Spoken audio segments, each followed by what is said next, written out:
Can you hear any sound, guys? Because I'm sorry. I don't know what's happening here. I'm trying to fix this. Jesus Christ.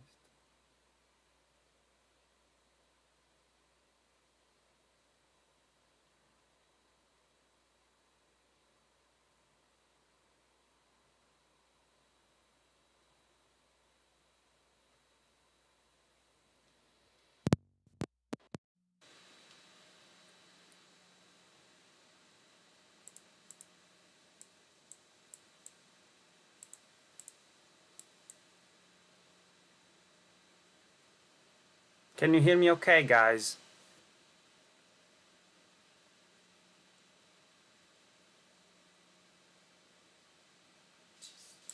What's not working all of a sudden?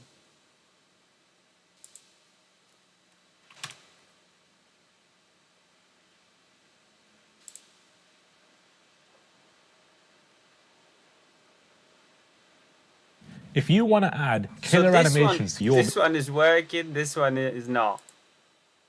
Weird. So we're gonna go and...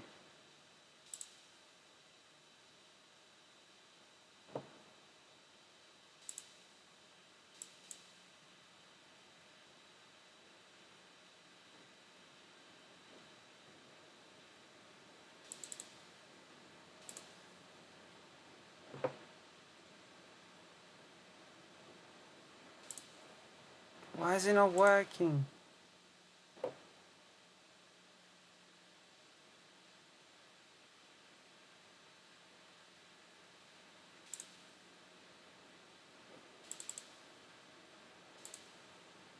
I'm really sweating like...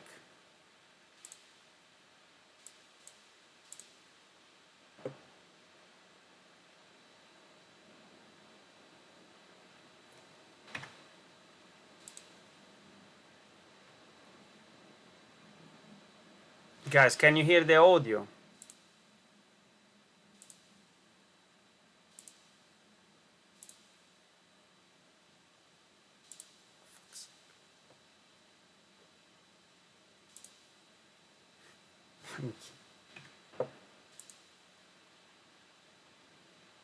Hey mate, can you hear the audio? Cause I can't. Like other things work, this one doesn't. I wonder if it's like general error or just because I'm live streaming.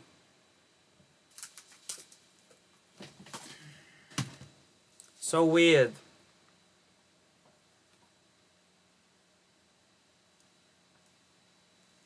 Shit. I'm trying to understand why. Is it the same for all? Like, I'm trying to like have a look at on another laptop to see if it works, or it's just me. One of the two must be.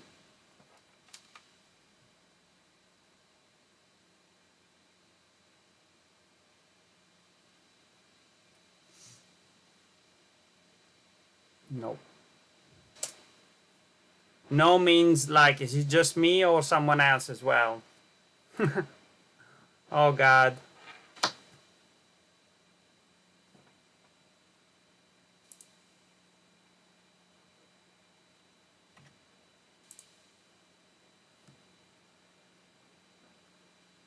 What a way to watch to watch this event.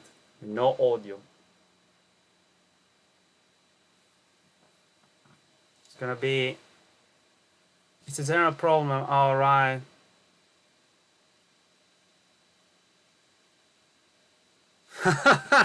It's not going well for them, is it? Oh, I see.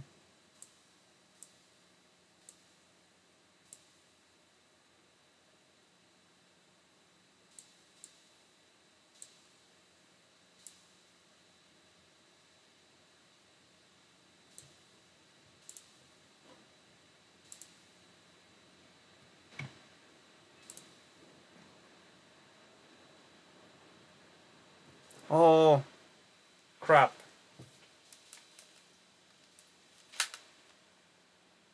No sound for me.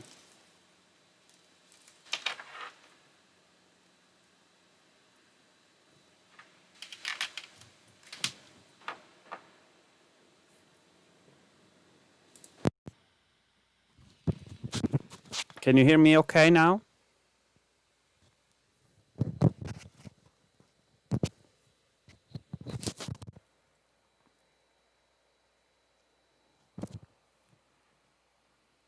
I'm trying to like work it out. Probably it's their problem. No.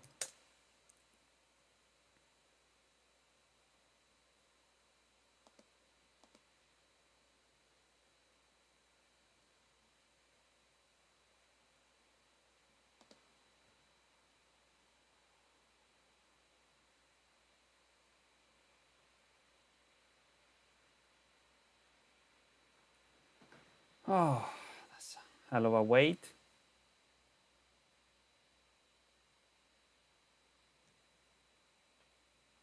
Yeah.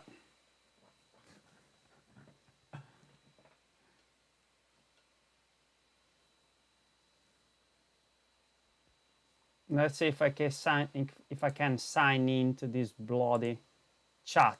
I don't understand why.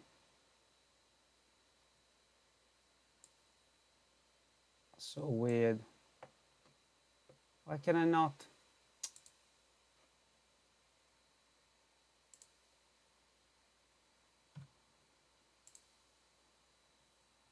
Okay.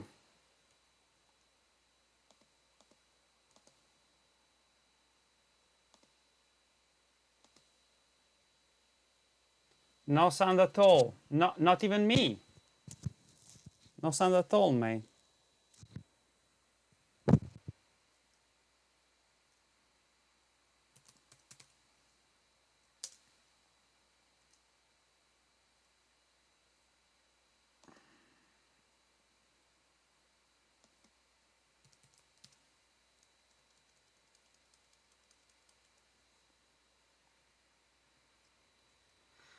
Ooh, it's gonna be interesting.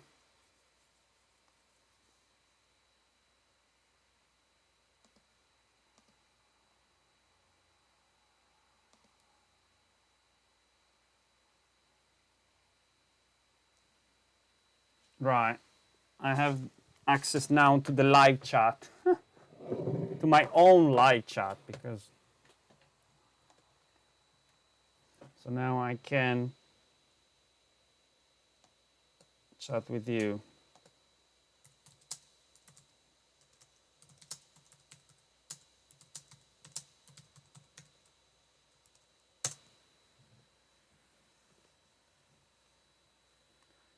You should be able to hear me. I see the like the sound bar going up.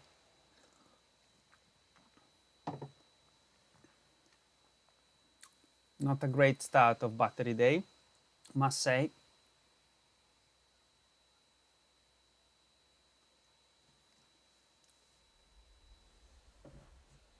Oh, bit of sun is coming through.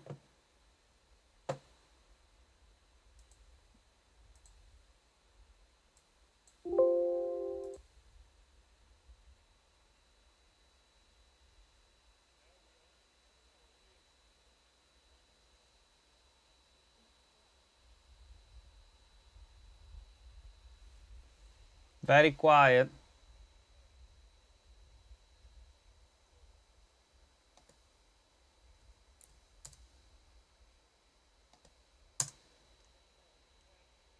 Very quiet, but it's coming through.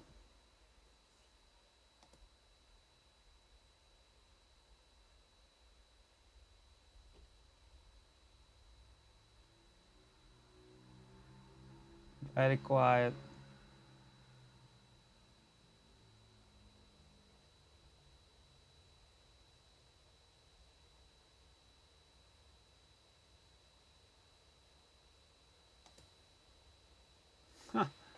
There he is trying to sort something out. What the? That was worth it.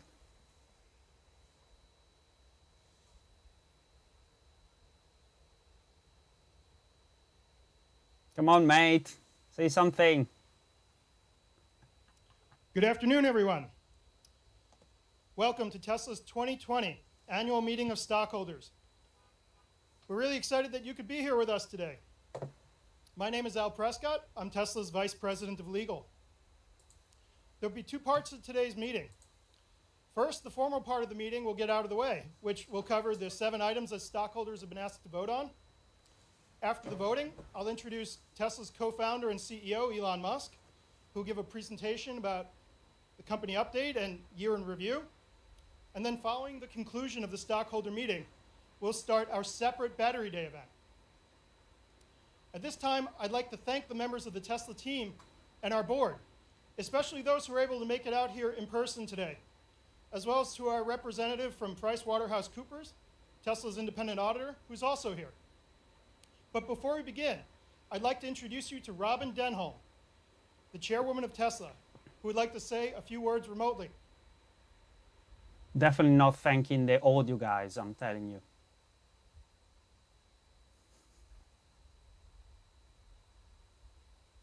Thank you, Al. Hello, everyone, and welcome to the 2020 Tesla shareholder meeting. A special welcome to the many Tesla shareholders that have joined us today in person, as well as online from across the country and around the globe. I wanted to start today's proceedings by thanking you, our shareholders, for your tremendous support over the last year, and especially to those of you who have been with us through our journey over the past 10 years since the company's IPO in 2010. While we have stayed true to our mission of accelerating the world's transition to sustainable energy, in many ways, our company has evolved beyond recognition over the past decade, and that is a great thing. In fact, the pace of developments and the evolution of Tesla has further accelerated over the past 15 months since I last addressed you in June of 2019. You'll hear more about many of the specific achievements from Elon later in the agenda, but I would like to take this opportunity to thank all of our Tesla employees across the globe who have done a tremendous job of executing and staying focused on delivering for our customers and shareholders as the world has gone through one of the most challenging periods in our lifetimes. As a board, we have always taken a long-term view.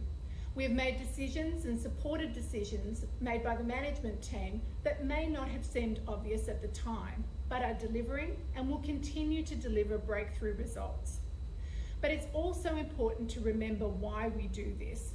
As a company, we are focused on addressing one of the biggest environmental challenges of our generation: how to accelerate the world's transition to sustainable energy. The last year in particular has seen a tremendous increase in momentum in the movement to sustainable energy from both shareholders and the general public. So in addition to developing amazing clean transportation and energy products, we are doing our part by contributing the right facts and information to this important issue. And we released an extended version of our impact report in April of 2020. In this year's version, we have covered in great detail many areas that are important to our shareholders and our customers alike, such as our environmental impact, greenhouse and other noxious gas elimination, our supply chain efforts, especially in cobalt, and our culture and people focus. We hope that by continuing to put this data out there, we will underscore to the world the importance and impact that we are having as a company. Lastly, continuous feedback and input from our shareholders is essential for us to do our jobs, and I would like to thank you for your support in this regard. Many of you have provided me and the team with ideas and insights that we as a board take into consideration as we evolve our governance and company practices. It's especially crucial to the board members as we pride ourselves in adaptability and the diversity of thought and experience that we collectively represent on the board. This brings me to my final two things today. As today is his last shareholder meeting, on behalf of the board, I would like to sincerely thank Steve Jurvetson for over a decade of service to Tsla, the board, and our shareholders. You will be missed. Finally, I would like to introduce to you our newest member of the board, Hiro Mizuno, who until recently led the largest pension fund in the world. He brings a wealth of experience to the board, but let me hand over to Hiro to say a few words. Hiro. Thank you, Robin. Ladies and gentlemen, welcome to Tsla Annual Shareholders Meeting. It is my real pleasure to virtually meet you, Tsla shareholders, people who believe in Tesla's mission and its growth opportunities. I spent all my career in finance and asset management in Tokyo, New York, London, and Silicon Valley.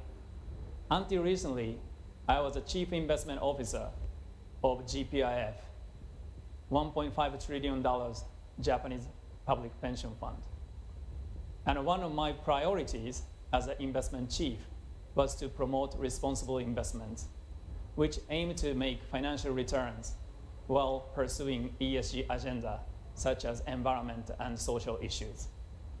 I believe in the market where ESG is becoming mainstream, purpose or mission-driven businesses will gain long-term investor support.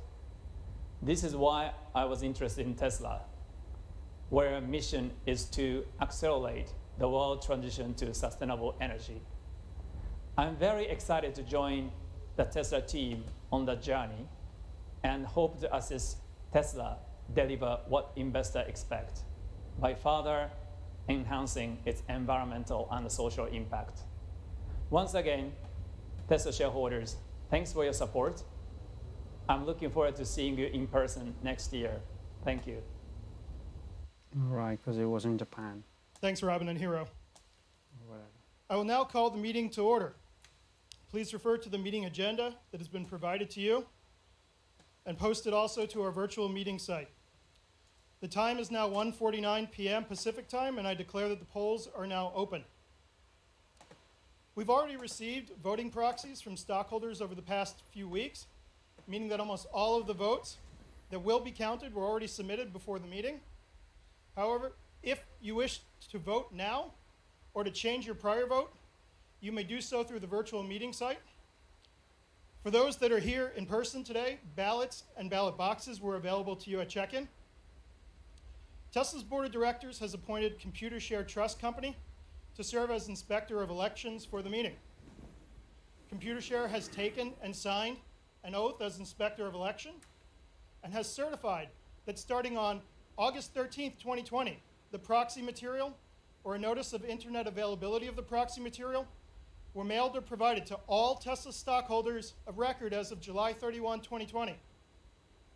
We have a majority of the outstanding shares represented at the meeting. So I declare that there is now a quorum present that we may proceed with the meeting. The items on the agenda are as follows. The election of 3 Class 1 directors, Elon Musk, Robin Denholm, and Hiromichi Mizuno, to each serve for a term of 3 years. 2, to approve Tesla's executive compensation on an advisory basis. And 3, to ratify the appointment of PricewaterhouseCoopers, LLP, as Tesla's independent registered public accounting firm for the fiscal year of 2020. Tesla's board has recommended that our stockholders vote for each of the director nominees and for each of those proposals.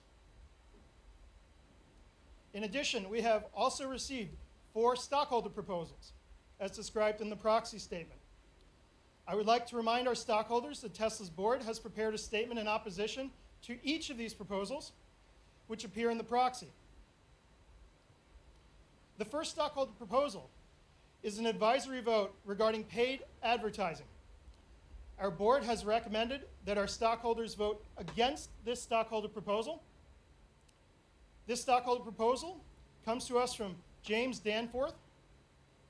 However, Mr. Danforth has notified us that neither he nor his representative will be presenting the proposal at the meeting today, so we will continue. The second stockholder proposal is an advisory vote regarding simple majority voting in our governing documents. Our board has recommended that our stockholders vote against this stockholder proposal. The proposal comes from James McRitchie, who is on the line to present the proposal today. Mr. McRitchie, I would like to invite you now to present. You'll have 3 minutes. Mr. Lionel Richie, there is nobody. Where's everyone?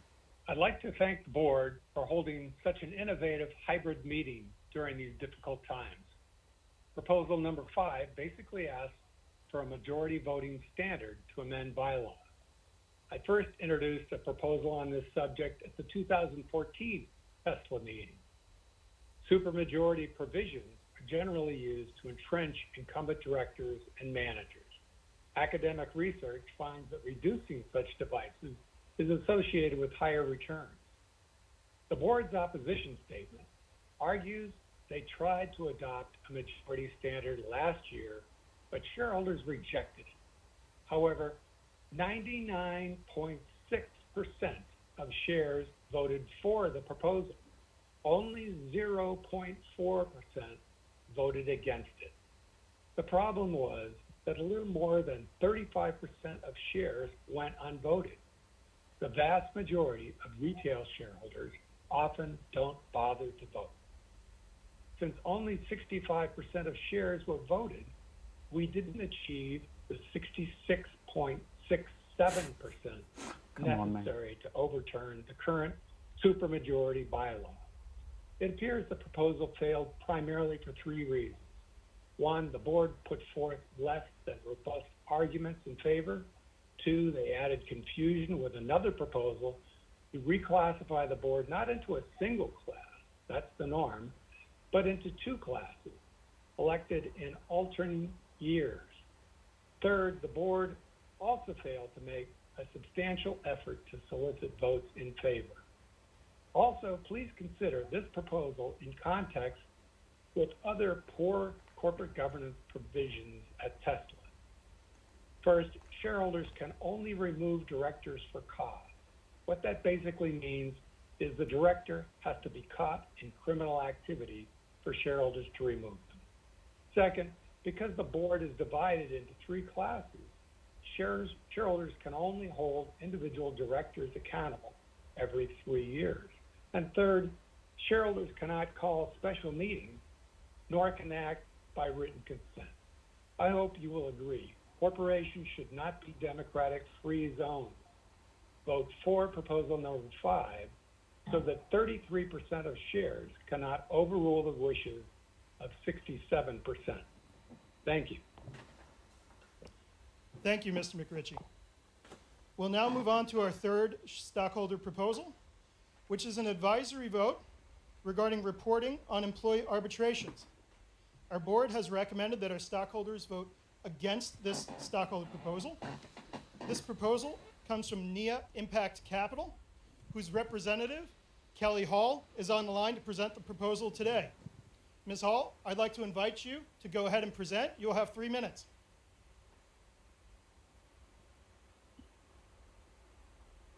Hello, my name is Dr. Kristen Hull, and I'm the founder and CEO of NIA Impact Capital. I formally move Proposal 6. This resolution requests that Tesla's Board of Directors oversee the preparation of a report on the impact of the use of mandatory arbitration on Tesla's employees and on its workplace culture. The report will evaluate the association of Tesla's current use of arbitration with with the prevalence of both harassment and discrimination in its workplace, and on employees' ability to seek redress should harassment or discrimination occur. This proposal speaks to the widespread experience of discrimination in the workplace by Black, Latinx, and female employees, despite this discrimination being unlawful under the Civil Rights Act of 1964. Tsla has faced a number of serious allegations of racism and sexism at its Buffalo and Fremont plants. Companies that allow bias, discrimination, and harassment in their workplaces are at risk for unnecessary legal, brand, financial, and human capital issues. Support for this resolution is warranted for the following 5 reasons. 1. Research shows that companies benefit from diverse and inclusive workplaces. 2. Corporate policies that allow harassment and discrimination risk investors' capital. 3. The use of arbitration exposes investors to an unknown level of risk. 4. Broad concerns exist with respect to fair treatment in Tsla workplace, and Tsla employees have alleged harassment and discrimination on the basis of both race and gender. Tsla, a company investors love for its innovation, leadership, and wise moat, is increasingly lagging behind its peers in its disclosure related to workplace diversity, equity, and inclusion. Unlike the forward-thinking and innovation in its extraordinary product line, Tsla has not shown proactive leadership in building a positive company culture or in addressing concerns about its workplace practices. In these material issues, Tsla lags behind its technology and automotive competitors. The use of arbitration limits employees' remedies for wrongdoing, precludes employees from suing in court, and often keeps underlying facts, misconduct, or case outcomes secret, therefore preventing employees from learning about and acting on shared concerns. Simply stated, arbitration allows bad corporate behavior, like bias, harassment, and discrimination to continue, hidden from employees and investors. To maintain Tesla's wide moat, it is essential that the board seriously assess the implications of the use of arbitration, and that Tesla begin to take seriously the need to ensure a fair, equitable, positive, and inclusive workplace. Thank you. Oh no. Thank you, Ms. Hall.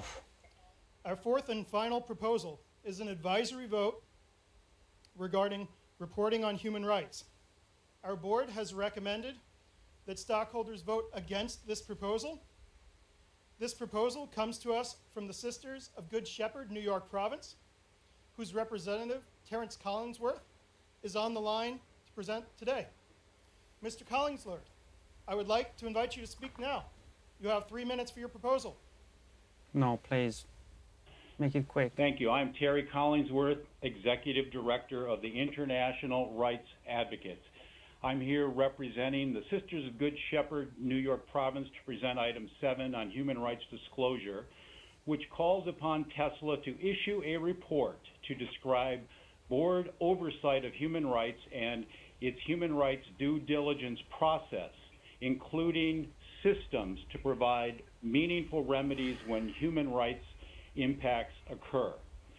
Tsla faces serious human rights issues, and failure to establish a culture of respect for human rights will expose Tsla to new liability issues and significant reputational injury, all of which will have a material impact on the company and its shareholders.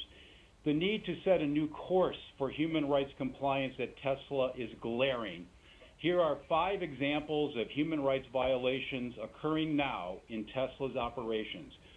Racism, sexual harassment, and disregard for human safety and dignity harm workers at the Gigafactory 2 in Buffalo, New York every single day, and those workers urge you to remember their experiences in your vote. Tsla is experiencing serious labor relations issues at its production facilities and is actively discouraging union organizing. Workers are being exposed to COVID-19 and then are facing retaliation when they ask for greater protections. There are numerous worker health and safety violations as well as wage and hour issues.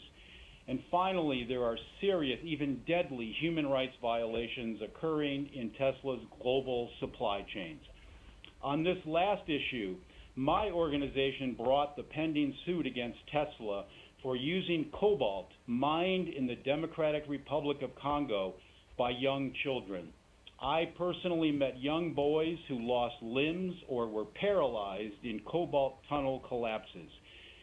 Tesla sources cobalt from these very mines, and its claim to have, quote, zero tolerance for child labor in its supplier code of conduct is simply not true. Tesla is not only tolerating child labor in its cobalt supply chain, it is tolerating the death and maiming of young child miners. This demonstrates why the company must circle back and begin a process to report on its treatment of human rights issues as requested in this proposal. I think consumers will have zero tolerance for a company that is exposed as being indifferent to killing and maiming child miners. We are hopeful that Tesla's innovative spirit can be brought to bear on making human rights a priority at the company. For example, if Elon Musk cared about implementing a zero-tolerance child labor policy, instead of having a useless paper policy, Tesla could employ satellites or drones at every mine it sources from to actually monitor child labor. I encourage all Tesla shareholders to vote for Item 7, Human Rights Disclosure.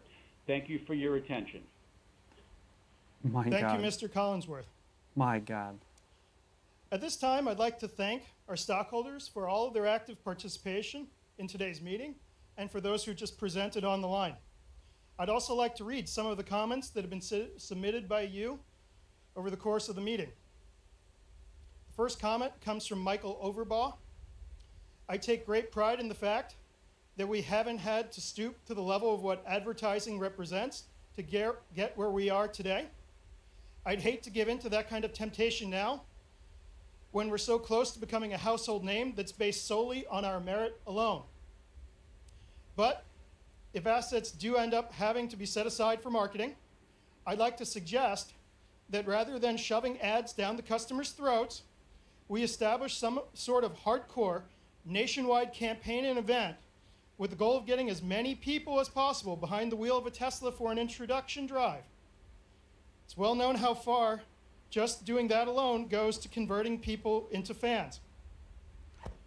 A line I recently ran across says, "You can talk all about the specs as much as you want, but when it comes to buying a car, what ultimately puts butts in seats is the feeling that the vehicle gives you." By demonstrating that Tesla clearly has both the specs and the feeling, what more needs saying? I agree.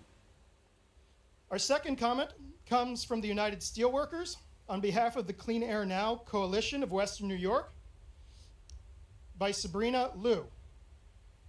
Proposal, and it reads as follows. Proposals 6 and 7, up for vote this year, are the results of widespread concern about mistreatment of Tesla workers at U.S. factories and across the supply chain. It is clear that Tesla is not interested in addressing the harm they have caused to their workers, as their board is advising shareholders to vote against the proposal. We're urging all shareholders to vote in favor of Proposals 6 and 7. And on behalf of our workers at the United Steelworkers here in Western New York, and for Tesla employees across the country and across the global supply chain, while this doesn't repair the harm that's already been caused to countless employees, nor repair harm to children and communities forced into slave labor in the DRC, they represent steps towards a more just workplace at Tesla. This concludes all of the comments. Thank you all for your participation in the comments. We'll now have a final opportunity for any of you to submit proxies in order for them to be counted. So I'll pause and wait for a moment for you to do that.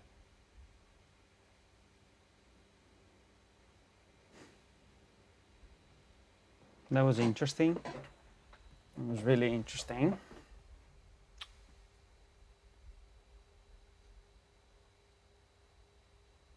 Okay. I declare that the polls are now closed. So based on the proxies that we have previously received, I'd like to announce on a preliminary basis that our stockholders have approved the recommendations of Tesla's board on all agenda items, other than the stockholder proposal for an advisory vote regarding simple majority voting in our governing documents. After the final tabulation is completed, we'll formally announce the results of the voting by filing a Form 8K with the SEC within 4 business days of today. This now concludes the official business of Tesla's 2020 annual stockholders meeting, which is now adjourned. Next, we will have a company update and a year in review presented by Elon. Yeah. And then we will start our Battery Day event. During the course of those following sessions, we may discuss our business outlook and make forward-looking statements. Such statements are predictions based on our current expectations. Come on. Actual events or results could materially differ due to a number of risks and uncertainties, including those disclosed in our most recent 10-Q filed with the SEC. These forward-looking statements represent our views as of today. They shouldn't be relied on after today, and we disclaim any obligation to update them after today as well.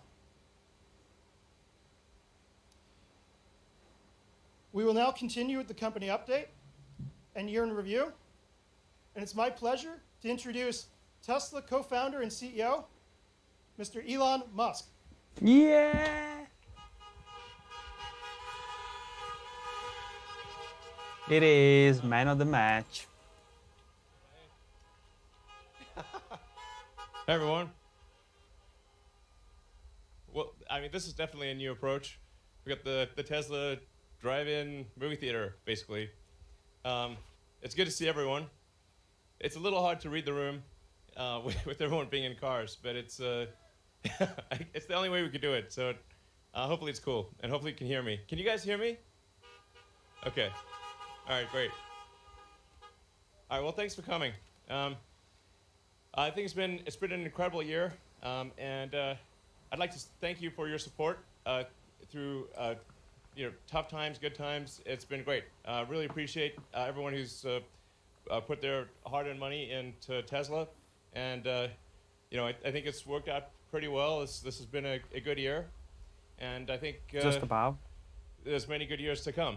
So I'll go through the sort of the shareholder presentation, I think, fairly quickly, because the sort of real main event here is Battery Day.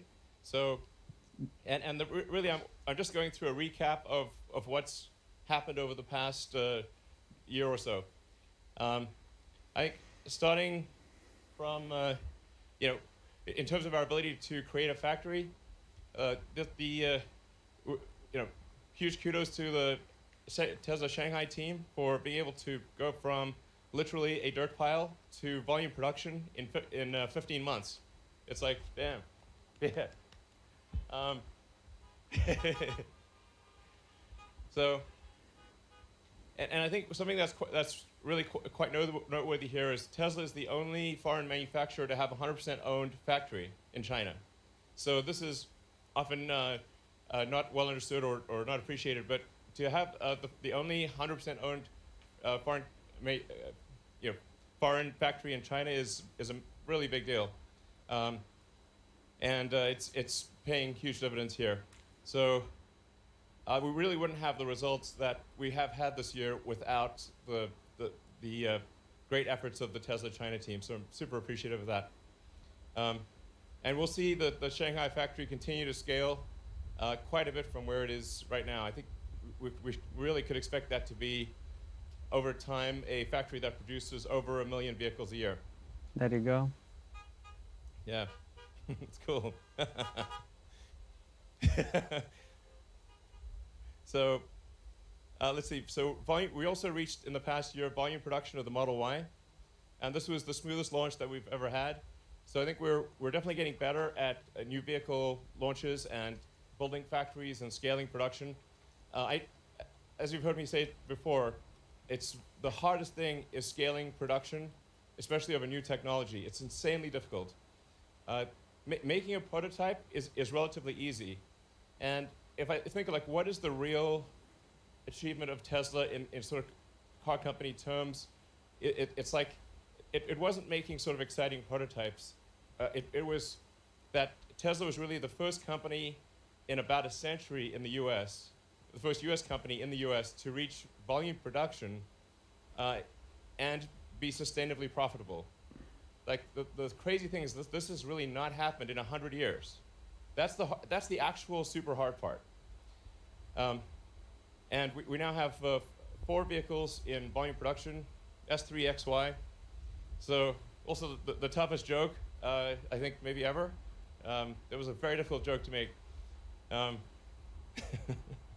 So we also introduced the lowest cost solar in the US. It's only $1.49 a watt. And we really just simplified the whole value chain.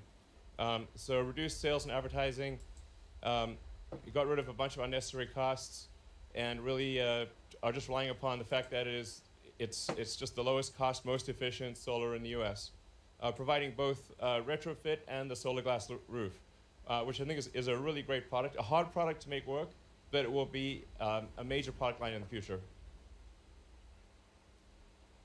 And we also got 4 consecutive quarters of GAAP profitability, which was very difficult. Yeah. So, go Elon, go. And certainly a testament to the hard work of people at Tesla. I mean, to do this in extremely difficult times against a wide range of adverse circumstances was insanely hard, but we got it done. So, and I think the future is looking like I think very promising from sort of an annual profitability standpoint.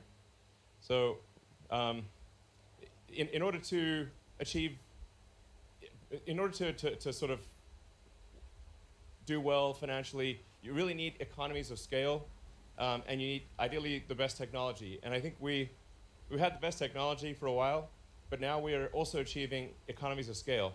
So, and we're also rapidly improving autonomy, which is a massive value add to each car.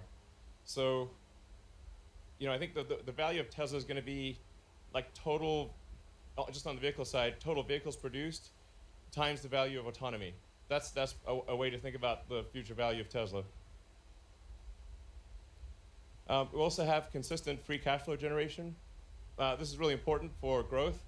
And a key element here is tightening up the time from when a car is ordered to when it is built and delivered. So for a company that's growing rapidly, it's extremely important to tighten the supply chain and to have, from when parts arrive, put it into a car very quickly and deliver the car very quickly to the customer.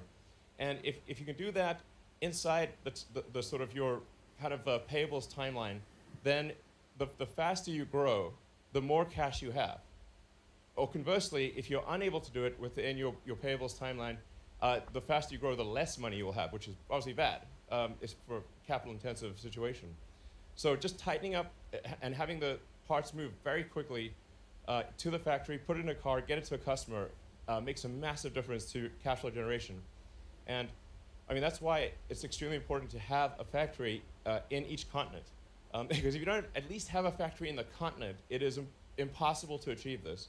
So having a factory in China that's able to serve China, and then soon many other countries in the region, will be key to us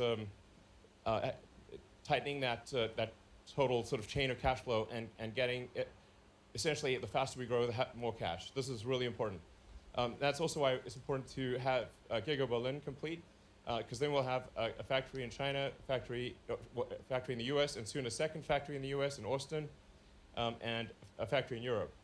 And I mean, even for Giga Texas in Austin, even if we had exactly the same costs as in California, it would still be advantageous to do it there because it's roughly 2/3 of the way across the US. So in terms of delivering cars to the central US and to the East Coast, it's just faster, costs less, and it fundamentally improves our economics. So I think this is also maybe something that's not fully appreciated of just how important it is to have a factory at least on the continent or reasonably close to where the end customers is. So you can tighten that whole chain. Industry performance, while the rest of industry has gone down, Tesla has gone up. And I think this speaks to, thanks.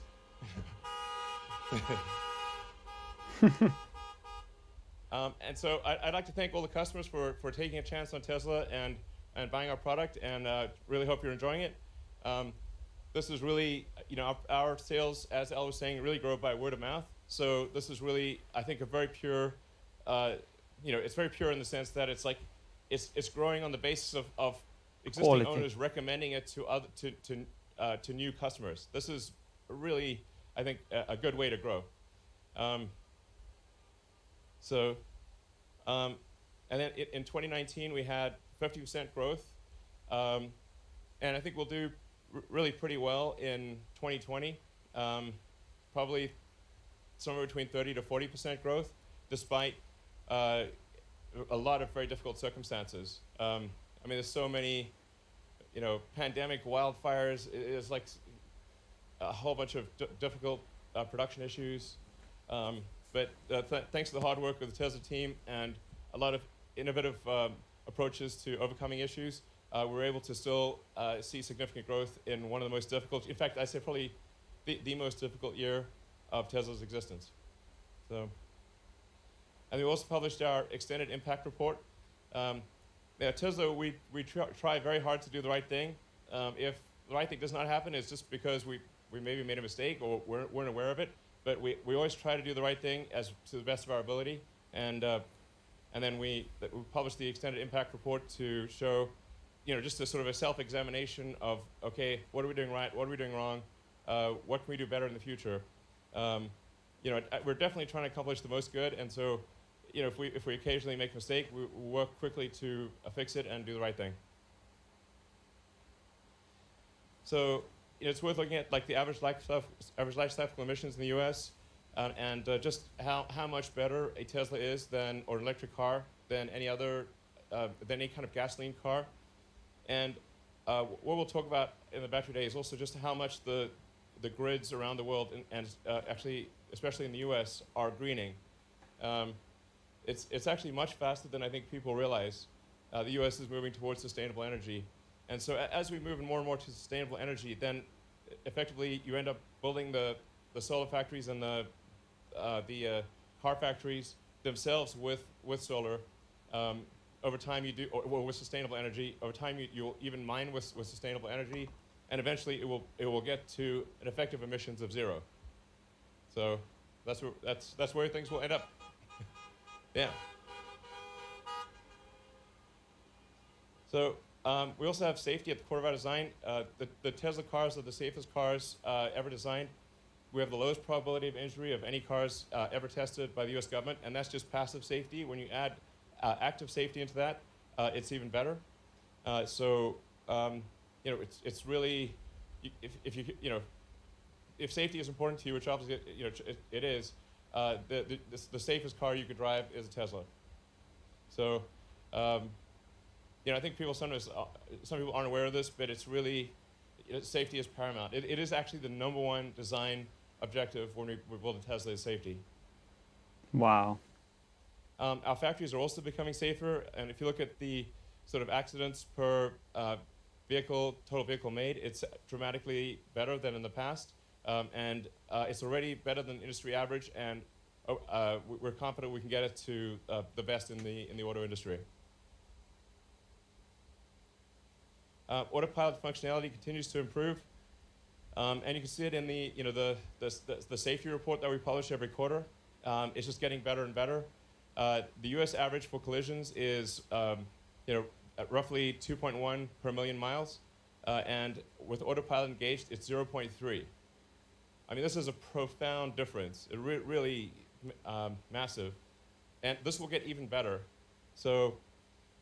We're confident that over time we can get the probability of an accident, especially the probability of injury, to 10 times better than the industry average, like an order of magnitude better. So that's just a lot of lives saved and a lot of injuries avoided.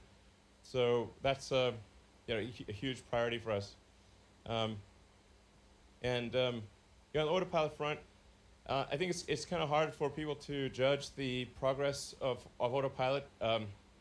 Like I'm driving. As a matter of course, I've always done this. I drive the bleeding edge alpha build of autopilot, and so I sort of have insight into what is going on. Previously, about a couple of years ago, we were kind of stuck in a local maximum. So we were improving, but like the improvements kind of started tailing off and just not getting where they needed to be. I call this sort of getting trapped in a local maximum. And so we had to do a fundamental rewrite of the entire autopilot software stack and all of the labeling software as well. So we're now labeling in 3D video. So this is hugely different from previously where we were labeling essentially a bunch of single images from the 8 cameras, and they would be labeled at different times by different people. And some of the labels, you literally can't tell what it is you're labeling. So it basically made it sort of in some cases impossible to label, and the labels had a lot of errors. Now, with our new labeling tools, we label it in video. So we actually label entire video segments, and the system, so you get basically a surround video thing to label, and with the surround video and with time. So it's now taking all cameras simultaneously, and looking at how the images change over time and labeling that, and then the sophistication of the neural nets in the car and the overall logic in the car has improved dramatically. I think we'll hopefully release a private beta of Autopilot, of the full self-driving version of Autopilot, in I think a month or so, and then people will really understand just the magnitude of the change. It's profound. So yeah. Anyway, so you'll see it's just like a hell of a step change. But because we had to rewrite everything, labeling software, the entire code base, it took us quite a while, and the sort of new sort of, I call it like 4D in the sense that it's 3 dimensions plus time. It's just taken us a while to rewrite everything, and so you'll see what it's like. It's amazing. Yeah, it's just clearly going to work. Tesla core competencies, we've got engineering, obviously, but also manufacturing. I think manufacturing is underappreciated in general, and the difficulty of designing the machine that makes the machine is vastly harder than the machine itself. So, the designing, like making a Model 3 or Model Y or Cybertruck prototype is really quite trivial compared to designing the factory that makes it. Especially if it's new technology and you want to use new manufacturing methods, it's just at least 10 to 100 times harder to do the factory than the prototype. And that's why you see a lot of companies out there or startups, they'll bring out a prototype, but they just can't get it over the hump for manufacturing, because manufacturing of new technology especially is the hardest thing by far. Like basically the prototype is at best 10% of the difficulty and probably closer to 1%. And then software. Tesla is both a hardware and a software company. So a huge percentage of our engineers are actually software engineers. And you can think of our car as kind of like a laptop on wheels. And so software is incredibly important. And so not just in the car, but also in the factory. So the factory software is extremely important. Just software in general, these are fundamental. These are the 3 critical areas that are needed to make for an awesome company. So, yeah. So we have, now we'll soon have 3 new factories, incremental, on, well, we have one already, on 3 different continents. Shanghai, we're expanding to Shanghai with the 2nd phase. Berlin is making rapid progress, and Texas is making even faster progress. So, Yeah. With each factory, what we're trying to do is also improve the manufacturing technology. So it's, in some cases, like the Model Y made in Berlin might look the same, but it actually is made in a much more efficient way. And yeah, we'll talk about that later in the battery presentation. Yeah, launched Megapack. It's a 3 megawatt hours all-in-one energy storage solution. So it's been great overall. Yeah. All right, and I think that's basically it. Right. All right. Thank you. Yay! All right.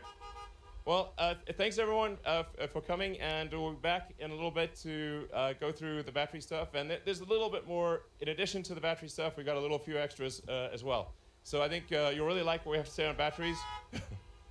The battery stuff we're going to talk about is truly revolutionary and essential to Tesla's goal. The fundamental good of Tesla. It's like if you look back in history and say what good did Tesla do? The good will be to by how many years did we accelerate sustainable energy? That's like the true metric of success. It matters if sustainable energy happens faster or slower, and so that's really like how I think about Tesla and how we should sort of assess our progress. By how many years did we accelerate sustainable energy? And what we're going to talk about with batteries and a few other things will really explain how we're going to make a step change improvement in the acceleration of sustainable energy. Thank you.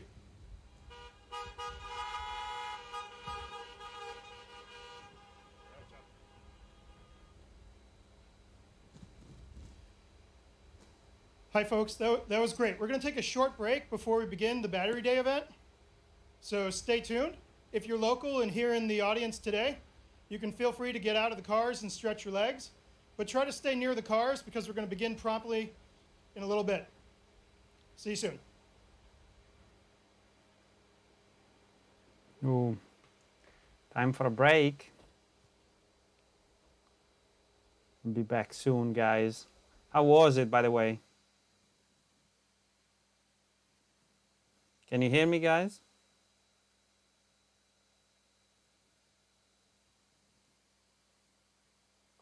Has everyone fallen asleep? It was good. Like, Elon's bit was actually quite good. Obviously, the bit before was a bit more formal. Quite interesting, though.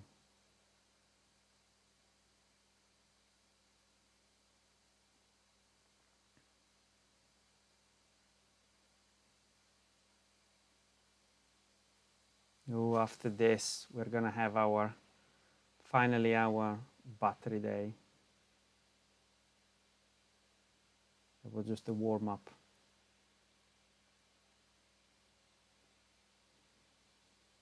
Ooh, it's gonna be an interesting night because here is night.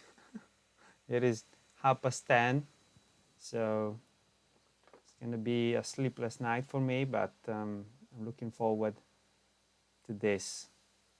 I don't see any social distancing though there. I mean, kind of.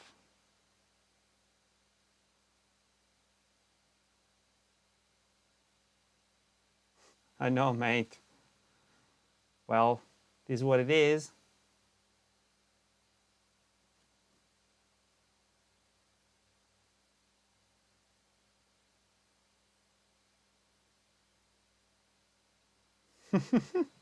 Yes, they did, I think. Nicola. I think this is it. I think they're gonna find Trevor in one of those cars.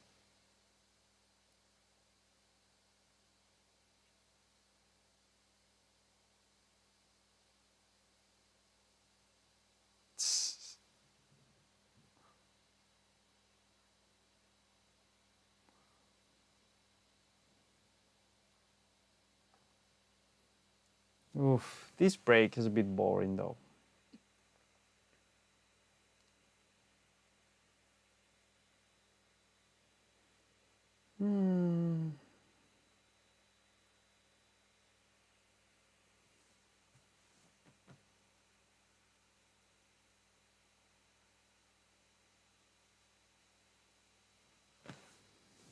I might even put out a version of this live stream where I just cut out this bit and just leave the fun bit afterward, because that's what people want to watch. This bit before was just for like those who are absolutely interested, like myself.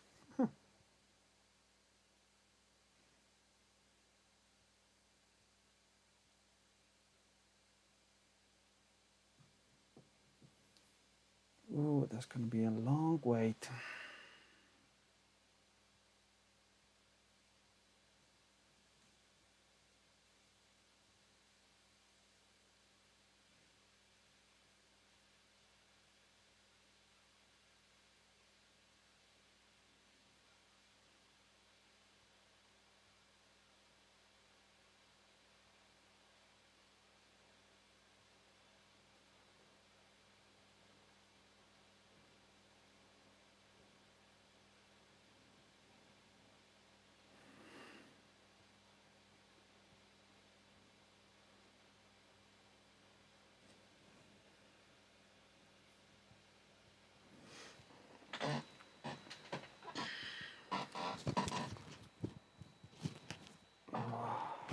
Just get up and reduce the light a little bit. It's just killing my eyes.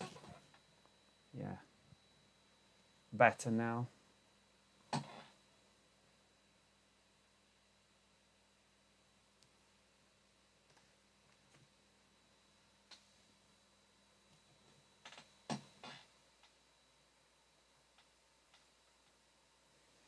Oh God.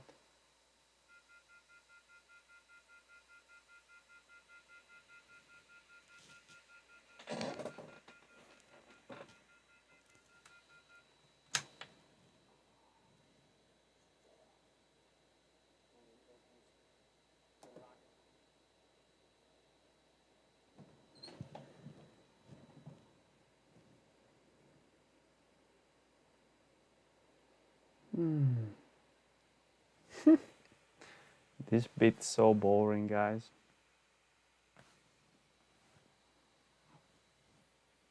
Good time for a brew.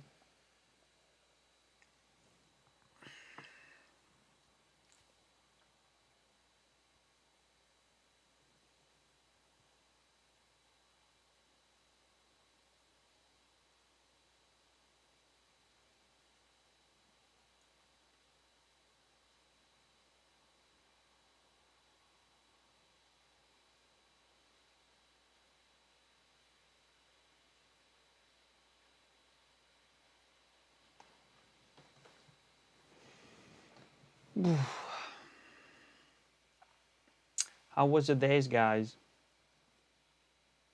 Did you have a good day?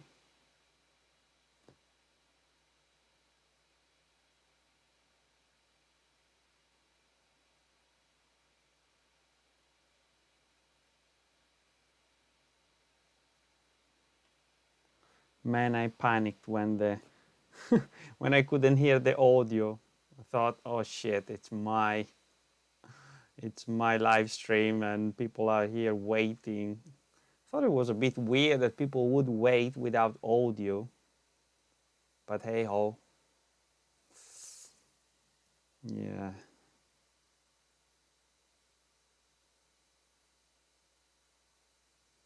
Look at that. There is no social distancing like that. Just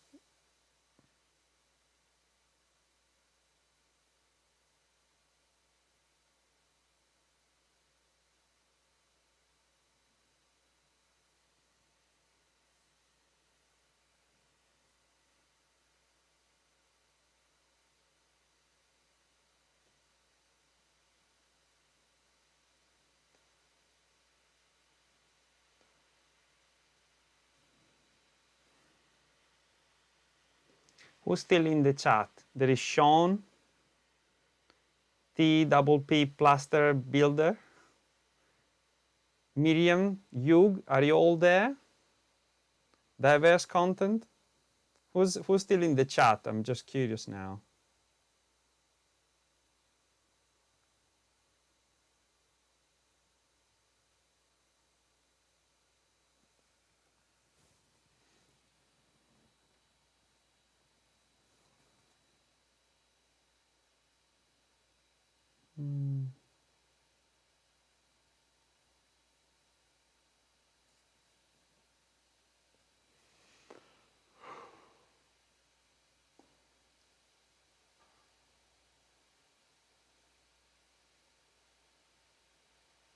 Yeah. Yeah, exactly. Makes no sense. Makes no sense. Social distancing, look at that. There is no social distancing there. Makes no sense.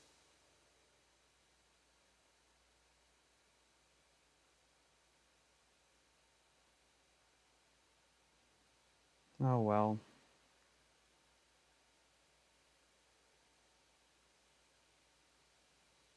I guess it's not only in the UK that we are a bit, let's say, rebel. We want to do whatever we want and just have parties and stay close by and mingle. Yeah. The rule of 6.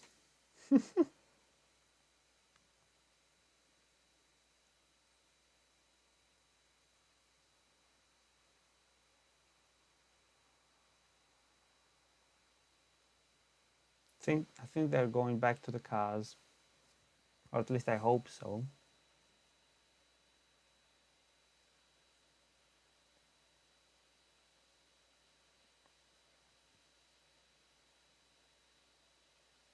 Yeah.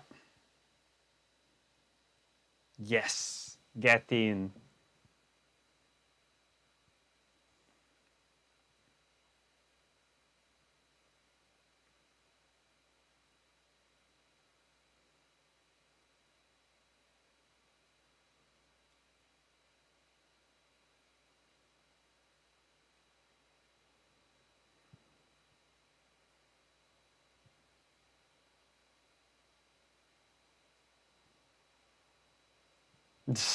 Exactly.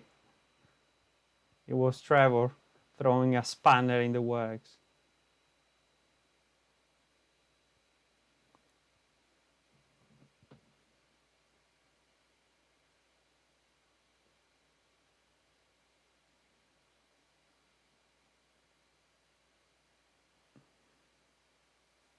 I wonder what is Trevor doing now, because he's probably, I don't know, enjoying himself, like chilling, drinking, eating nice food.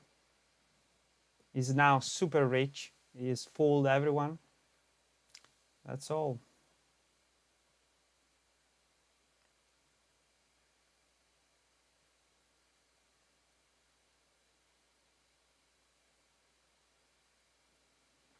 Come on, guys. Jesus Christ. 10-minute break. Okay.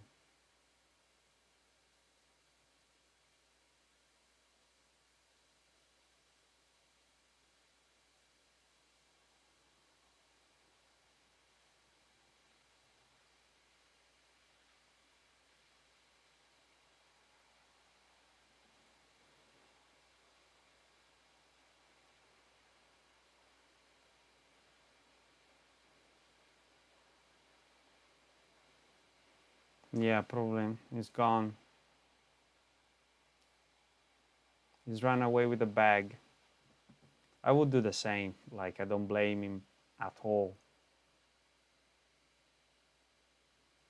Yeah. Got rich. Left.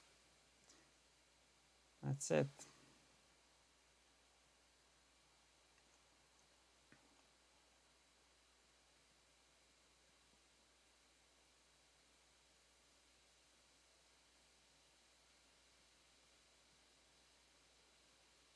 There you go. Even this camera is going. I was the last one. And we are in the dark. There is oh, no audio. Oh, come on.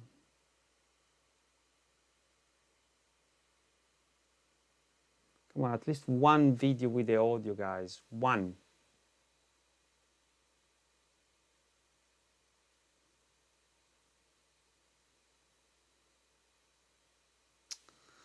Oh,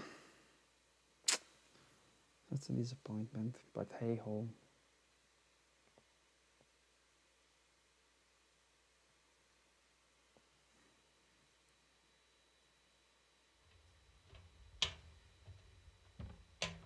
Walking up the stairs.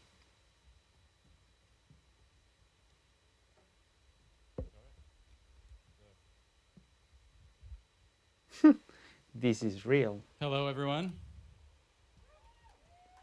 Hi, mate. Sure. Thanks, Elon. Oh, hi. I'm Drew Baglino, SVP of Powertrain and Energy Engineering at Tesla, and I'm incredibly excited to talk about what we've been doing at batteries here at Tesla. Yes. So let's see. You got the clicker. Yeah, I've got the clicker. Yeah. Okay. Let's I'll take it first, perhaps. Sure. So obviously the issues we're facing are very serious. With climate change, and we're experiencing these issues on a day-to-day basis. It's incredibly important we accelerate the advent of sustainable energy. Time really matters. This presentation is about accelerating the time to sustainable energy. So the past 5 years were the hottest on record. We have what looks like a wall for CO2 ppm. It's obviously, this time is not like the past. It's really important that we take action. Running this climate experiment is insane. So, especially when it's just a transitory one anyway. Yes. We're going to run out of these fossil fuels. Let's just move to the future and not run this experiment any longer. Yeah. Talk a bit louder. You got it. Okay. So anyway, there is a lot of good news though. A lot of people may not be aware that wind and solar comprise 75% of new electricity capacity in the U.S. this year. So this is a really major. So the grid is going sustainable very, very quickly. Now it's also worth noting that the length of time that power plants last is on the order of 25 years. So even if 100% of energy generation was sustainable, it would still take 25 years to convert the grid. And it's also worth noting that in the past 10 years, power production from coal has dropped in half. So it went from 46% of electricity in 2010 to 23% in 2020. So this is a massive improvement. So good things are happening on a lot of levels. We just need to go faster. So in terms of Tesla's contribution, we've delivered over 1 million electric vehicles, 26 billion electric miles driven, and many gigawatt hours of stationary batteries, 17 terawatt hours of solar generated. So I think solar is sometimes underweighted at Tesla, but it is a massive part of our future. The three parts of a sustainable energy future are sustainable energy generation, storage, and electric vehicles. So we intend to play a significant role in all three. So to accelerate the transition to sustainable energy, we must produce more EVs that need to be affordable and a lot more energy storage while building factories faster and with far less investment. So goal number one is a terawatt hour scale battery production. So tera is the new giga. And a terawatt is 1,000 times more than a gigawatt. So we used to talk in terms of gigawatts. In the future, we'll be talking in terms of terawatt hours. So this is what's needed in order to transition the world to sustainability. Yeah, and you can see we're talking about 100x growth in batteries for electric vehicles to achieve this mission. And we are going to get there. It's just a matter of how fast, and our intention is to accelerate it. Yeah. You basically need on the order of roughly 10 terawatt hours a year of battery production to transition the global fleet of vehicles to electric. And the average vehicle lasts 15 years, so we're talking about 150 terawatt hours, give or take, to transition the whole all vehicles of all types to electric. Yeah, so it's a lot of batteries, basically. Yeah, so. And then on the grid side, we have a similar mountain to climb, 1,600 times growth from today's grid batteries to go 100% renewable on the grid and to take all of the existing heating fossil fuel uses in homes and businesses 100% electric. Yeah, and this number, I think, might grow even more, as the world economy matures and as countries with high populations industrialize, we could see this number be even more. But let's say it's like roughly 20 to 25 terawatt hours per year, sustained for 15 to 25 years to transition the world to renewable. This is a lot. Yeah. So today's batteries cannot scale fast enough. They're just too small. For Giga Nevada, 150 gigawatt hours per year is like what we probably expect to make out of there. But this is really pretty small in the grand scheme of things. That's only 0.15 terawatt hours. And they cost too much. So We would need 135 fully built out Nevada gigafactories to achieve 20 terawatt hours a year. It's not scalable enough of a solution. We need a dramatic rethink of the cell manufacturing system to scale as fast as we can and should. yeah, and I think we should view this as more than just a question of money. Money is sort of like an ethereal thing, but it's really the amount of effort. You have a certain amount of effort, in terms of people and machines, and depending on how efficient that effort is, for a given amount of effort, you want the most amount of batteries. So it's not just a question of like, well, if we had $2 trillion, tomorrow you could make this. It's not that easy.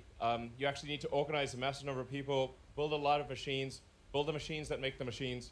And so it's incredibly important to have that effort yield the most number of batteries. So, and then goal two, obviously, we need to make more affordable cars. I think one of the things that troubles me the most is that we don't yet have a truly affordable car, and that is something that we will make in the future.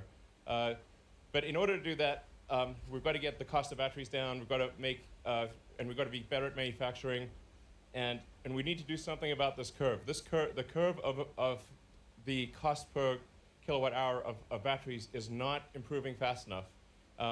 So we've given this a lot of thought over many years to say, okay, how can we radically improve the cost per kilowatt hour curve? It's been somewhat flattening out, actually, in recent years. So early growth was promising, but you can see we're kind of plateauing. So that's what's motivating us to rethink how cells are produced and designed. Yeah, exactly. And EV market share is growing, but EVs, still aren't accessible to all. And you can see, as Drew was saying, it's like starting to flatten out a little bit because the rate of improvement of the affordability of cars is just not fast enough. So that's why we got Battery Day. Yeah.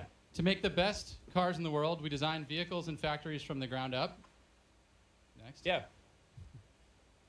And now we do this for batteries as well. Yeah. It's weird, though. Finally. The slides don't show up quite right. What shows up on the screen is not quite what shows up there. Oh, okay. It's different. Yeah, I think it's because that's, yeah. No, that one's current, supposed to be current. Anyway. So let's get started. We have a plan to halve the cost per kilowatt hour. Yeah. And it's not a plan that rests on a single innovation, some research project that'll never see the light of day. It's a plan that has taken creative engineering and industrialization across every facet of what makes a cell into a battery pack, from raw material to the finished thing. And we're going to go through that plan with you today, step by step, and build up how we get to these goals and how we accelerate this transition and make our vehicles and our grid batteries more affordable. There we go. Yeah. I mean, we basically thought through every element of the battery, well, almost every element. There are a few more elements that we won't get to today, but we will get to in the future. Yes. So first, before we get too far into it, let's talk about what is in a battery cell. We've got the cap and the can, negative and positive terminals of the cell. When you open that cell, you've got a tab connected to those terminals, what we call the jelly roll, which is the wound electrodes on the inside. You can actually see what this looks like as you unwind it. This is over a meter long in a typical 2170 cell. So it's quite a long winding process. And you can see the tab still there. And then To explain what's actually going on here, we've identified we've got anode, cathode, separator, positive and negative terminal. Watch what happens as we, there we go, discharge the cell. Got lithium moving from anode to cathode, and then the reverse. When we charge the cell, anode moving from lithium moving from cathode to anode across the separator. This is the basic of what makes all lithium-ion batteries, whether they're no matter what the form factor is.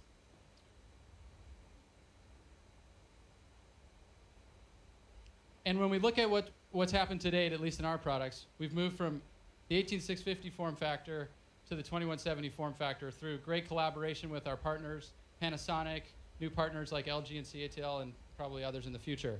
Yeah.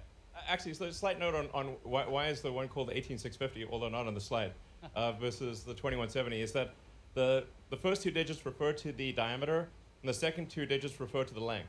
So that helps explain why are these weird, what's up with these weird numbers. But like nobody could explain to me why there was an extra zero. So like, okay, well, we're deleting the zero that nobody can explain in future form factors. So that's why it's technically, it's like the 18650 bizarrely, but going forward it's the 2170 because we just got rid of the extra zero because it's pointless. And this was a evolutionary step going from 1865 to 2170, bringing 50% more energy into the cell. But when we look to the ideal cell design, if we were to do it ourselves, we need to go beyond just what we're looking at us in front of us and study the full spectrum of options. So as you can see, we kind of swept the key figures of merit, how much we can reduce the cost and how much vehicle range increases as we change the outer diameter of the cell. We found a sweet spot somewhere around 46 millimeters. But it's not just about a bigger form factor. Like anybody could make a bigger form factor. Any fool could make a bigger form factor. We not any fool. Yeah, exactly. There are problems as you make cells larger. In fact, supercharging and thermals in general become really challenging as you make bigger cells. And this was the challenge that our team set our sights on to overcome. And we did. We came up with this tabless architecture that maybe you've heard about that basically removes the thermal problem from the equation and allows us to go to the absolute lowest cost form factor and the simplest manufacturing process. And this is what we mean when we talk about tabless. It's kind of a beautiful thing.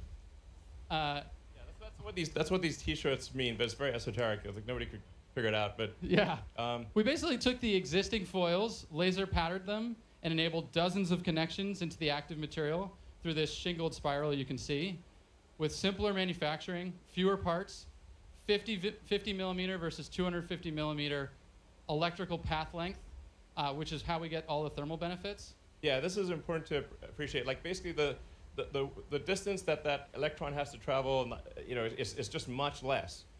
So you actually have a shorter path length in a large tabless cell than you have in the smaller cell with tabs.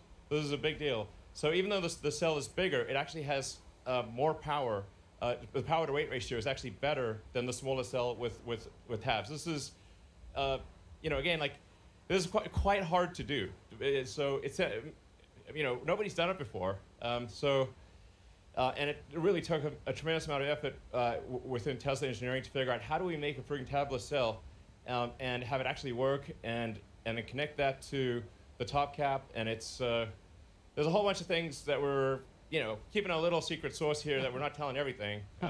But sometimes what's elegant and simple is still hard, and it took us a lot of trials, but we're happy where we ended up. Yeah, I mean everything's simple in recollection. After you simple, everything it's hard until it's discovered, and then it's simple.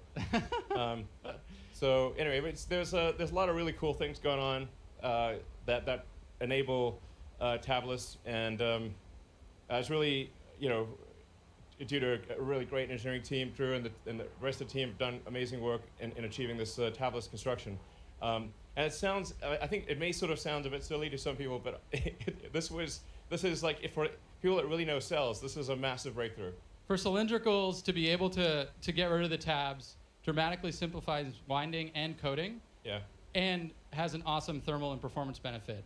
Yeah, that's just to elaborate on that a bit. It's like when the cell is going through the system, it has to keep stopping where all the tabs are. Yes. So you can't do continuous motion production if you have tabs. You have to keep stopping, and then there's a rate at which you can start and stop and accelerate again, and it really slows down the rate of production. And then sometimes you get the tabs wrong, and you also lose a little bit of active area. It's really a huge pain in the ass to have tabs from a production standpoint. Yes. And so when we put it all together and go to our new 80 millimeter length, 4680, we call this new cell design, we get 5 times the energy with 6 times the power and enable 16% range increase, just form factor alone. Yeah, so when these, yeah, it's pretty great. And just to clarify, that when we see these plus 16% or whatever the percentage range increases, these are the amounts due just to that particular innovation. Yes. So we'll list a whole bunch of innovations, and then when you add them up, you get a total improvement in energy density and cost. But these numbers are what refer to just this thing. Yeah, and I want to stress, this is not just a concept or a rendering. We are starting to ramp up manufacturing of these cells at our pilot 10 gigawatt hour production facility just around the corner. Yeah. Yay. So. Oh my God. Yeah. It's a video of some of what's going on in the plant.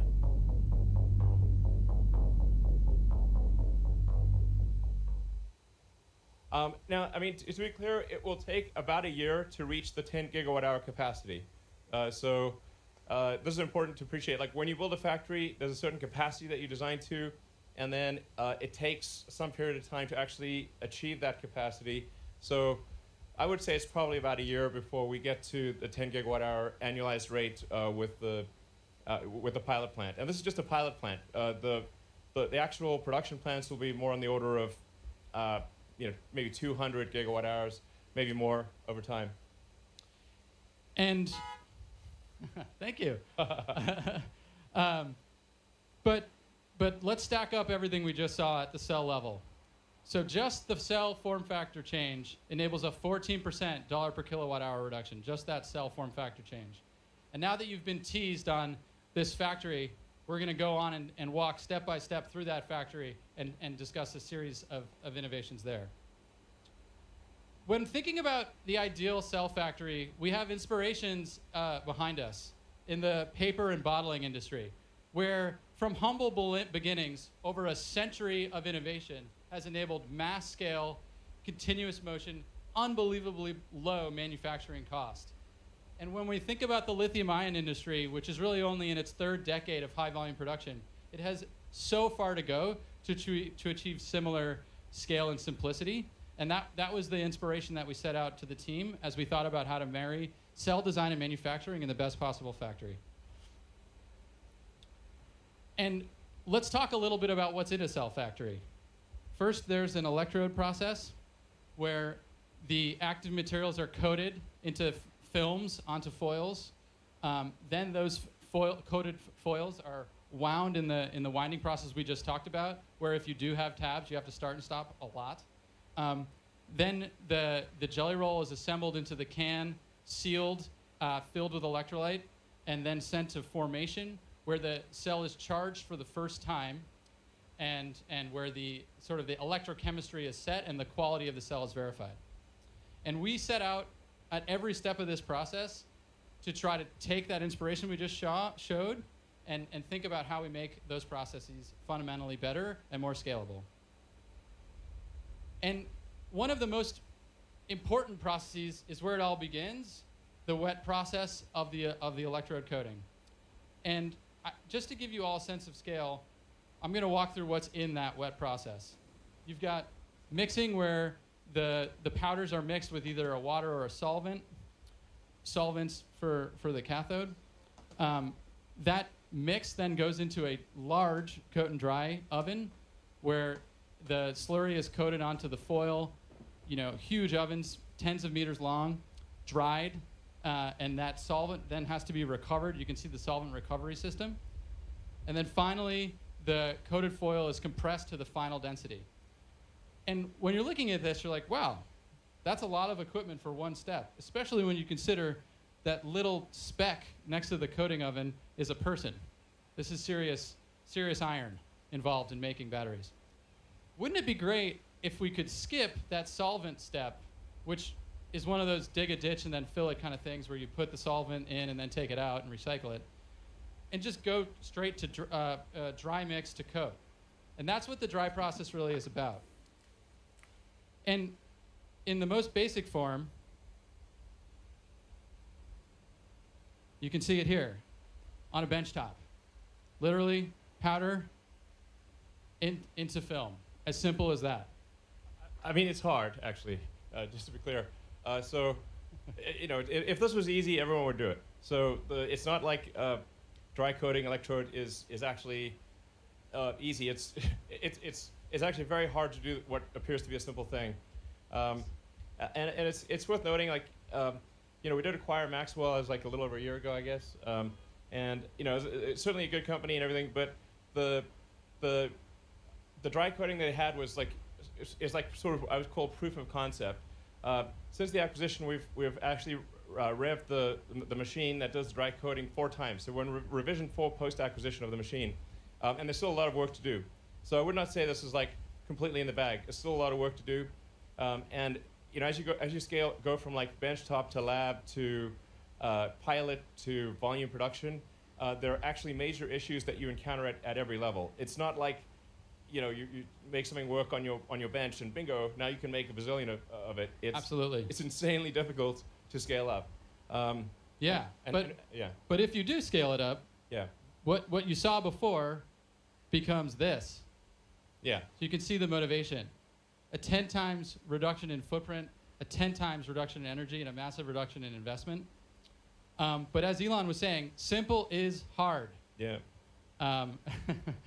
Yeah, I mean, to be clear, I would like not say that right now it's just totally working. It's close to working, but it's not, even now at the pilot plant level, it is close to working. Well, it's fair to say it does work, but with not a high yield. Yeah, so we're still ironing out the kinks, but we've made tens of thousands of cells, thousands of kilometers of electrode. I mean, we are on the 4th generation of the equipment, so we've learned a lot along the way.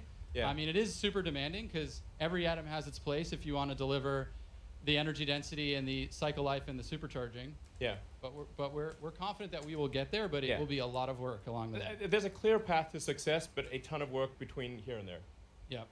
So, but this is a really profound improvement. Again, for people that know battery manufacturing, this is gigantic. We'll probably be on machine revision 6 or 7 by the time we do large-scale production. The rate at which the machines are being improved is extremely rapid. Like literally every 3 or 4 months is a new rev. Yeah, and beyond the electrode, we continue to innovate on every other process step. So let's talk a little bit about assembly, which is next. The key to a high-performing assembly line is accomplishing processes while in motion, continuous motion, and thinking of the line as a highway, max velocity down the highway, no start and stop, no city driving. Exactly, no stoplights and traffic lights or anything. You want the highway. I want the highway. Yeah. And together with our internal design team that makes this equipment and designs this equipment, we coupled thinking about how to make the best cell with thinking about how to make the best equipment so that we could accomplish the fastest parts per minute rates on all of these tools. And through all of that development, we were able to get to the point where we can implement assembly lines, one line, 20 gigawatt hours, 7 times increase in output per line. And when you're thinking about scalability and pure effort, having one line be 7x the capability is just effort multiplying. Yeah. So. Yeah. Yeah, you can sort of think about like the sort of the fundamental physics of a factory or something. Like, I think it's actually quite a lot like the rocket equation, where you've got basically in the rocket equation you've got your exhaust velocity and then the log of the start to end masses. So it's basically saying, you know, how fast are things going and what percentage of the factory volume is doing useful work. And conveyance does not count as useful work. So only the value-added steps. yeah, if you break the factory down into cubic meter sections, and say, or smaller, it could be like 1 liter sections, and say, is a majority of this volume doing useful work? You would be astounded at how bad most factories are. They're like maybe 2 or 3%, including our factory in Fremont. So I think it is possible to get to at least 10 times that volumetric efficiency. So more like 30% ish, maybe more, and be 10x better, which means the factory can be 10 times smaller. And then the other thing is how fast are things going through the factory? It's like speed and density. The faster you go, like if a factory that's moving at say twice the speed of another factory is equivalent to 2 factories basically, and the company that will be successful is the company that with 1 factory can accomplish what other companies take 2 or 3 or 4 factories to do. So this is what we're trying to do here is say, okay, how do we with 1 factory achieve what maybe 5 or even 10 factories would normally be required to achieve? And the vertical integration with the machine design teams at Groman and Highbar and others allows us to really accomplish that, because we don't have all these edge conditions between one piece of equipment and another. We can design the entire machine to be 1 machine and remove all of these unnecessary steps. Yeah, I mean, basically Tesla is aiming to be the best at manufacturing of any company on Earth. This is the thing that's actually most important in the long run. I think, just from a company standpoint and from basically achieving sustainability as fast as possible. But I think also for long-term competitiveness, eventually every car company will have long-range electric cars. Eventually every company will have autonomy. I think, but not every company will be great at manufacturing. Tesla will be absolutely head and shoulders above anyone else in manufacturing. That is our goal.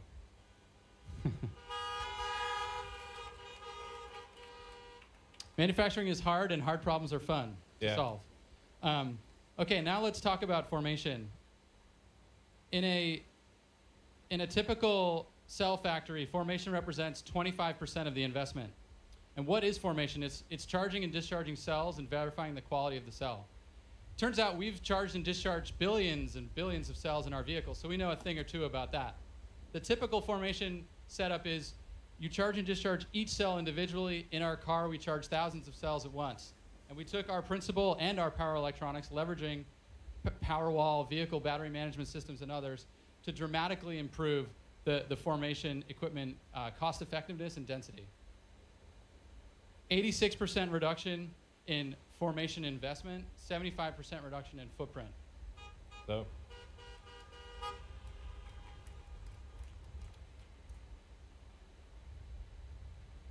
You want to take this one? Sure. So essentially what this translates to, based on what we know today, is about a 75% reduction in the investment per kilowatt hour or gigawatt hour. It's just basically 4 times better than the current state of the art to the best of our knowledge. And I think there's probably room to improve even beyond that. Definitely. Definitely, yeah. So we're able to, from a volume standpoint, actually get what, in a smaller form factor than Giga Nevada, we were able to get many times the cell output. So you can see, like, basically we can get a terawatt hour in less space than it took to make a gigawatt hour, 150 gigawatt hours. So this is pretty profound. It's like, I would actually not have thought this was possible several years ago, that we could actually get to terawatt hour scale in less space than what we currently envision for doing 150 gigawatt hours. Yes, simpler accelerates terawatt hour scale, and that's what we need to do to accelerate our mission. And as Elon said, we're going to try to even improve on this as we push towards our goals, which are. Yeah. So this is just for. This is just talking about Tesla internal cell production. As I tweeted out earlier, we will continue to use our cell suppliers, Panasonic and LG and CATL, and so this is 100 gigawatt hours supplemental to what we buy from suppliers. And yeah, essentially, this does like reduce our weighted average cost of a cell because but it allows us to make a lot more cars and a lot more stationary storage. And then long term, we're expecting to make on the order of 3,000 gigawatt hours or 3 terawatt hours per year. I think I think we've got a good chance of achieving this actually before 2030, but I'm highly confident that we could do it by 2030. When you look at the size of that factory on the previous page, it really shows how enabling all of these advancements are in achieving a 3 terawatt hour goal by 2030. And not only is all of that manufacturing innovation fantastic for enabling scale, it's also an additional 18% reduction in dollar per kilowatt hour at the battery pack level. But wait, there's more. But wait, there's more. Yeah. So we have a manufacturing system, we've got a cell design. What are the active materials we're going to put in that cell design? Let's talk about the anode first. Let's talk about silicon. Why is silicon awesome? It's awesome because it's the most abundant element in the Earth's crust after oxygen, which means it's everywhere. It's sand. Yeah. Sand is silicon dioxide. Yeah. And it happens to store 9 times more lithium than graphite, which is the typical anode material in lithium-ion batteries today. So why isn't everybody using it? The main reason is because the challenge with silicon is that it expands 4x when fully charged with lithium. And basically, all of that expansion stress on the particles start cracking, they start electrically isolating, you lose capacity, the energy retention of the battery starts to fade, and it also gums up with a passivation layer that has to keep reforming as the particles expand. Yeah, basically, with silicon, the cookie crumbles and gets gooey. That's basically what happens. Good analogy. Yeah. And current approaches to solve this, which exist, I mean, we have silicon in the cars that you're all in right now, involved highly engineered, expensive materials in the scheme of things. Now, they're still great, and they enable some of the benefits of silicon. They just don't enable all of it, and they're not scalable enough. And you can see some of the things that maybe you've heard of, SiO, silicon with carbon, or silicon nanowires. I mean, that's kind of the space right now. What we're proposing is a step change in capability and a step change in cost. And what that really is to just go to the raw metallurgical silicon itself. Don't engineer the base metal. Just start with that and design for it to expand in how you think of the particle in the electrode design and how you code it. Yeah, I'm not sure if you saw this. Basically, $1 per kilowatt hours. Yeah. Basically, if you use simple silicon, it's dramatically less than even the silicon that is currently used in the batteries that are made today. And you can use a lot more of it. The anode would cost, with this silicon, and the anode costs $1.20 a kilowatt hour. Yeah. And how does it work? Start with raw metallurgical silicon, stabilize the surface with an elastic ion conducting polymer coating that is applied through a very scalable approach. No like chemical vapor deposition, no highly engineered high capex solutions, and then integrated into the electrode through a robust network formed out of a highly elastic binder. And in the end, by leveraging this silicon to its potential, we can increase the range of our vehicles by an additional 20%, just this improvement. Yeah, it gets cheaper and longer range.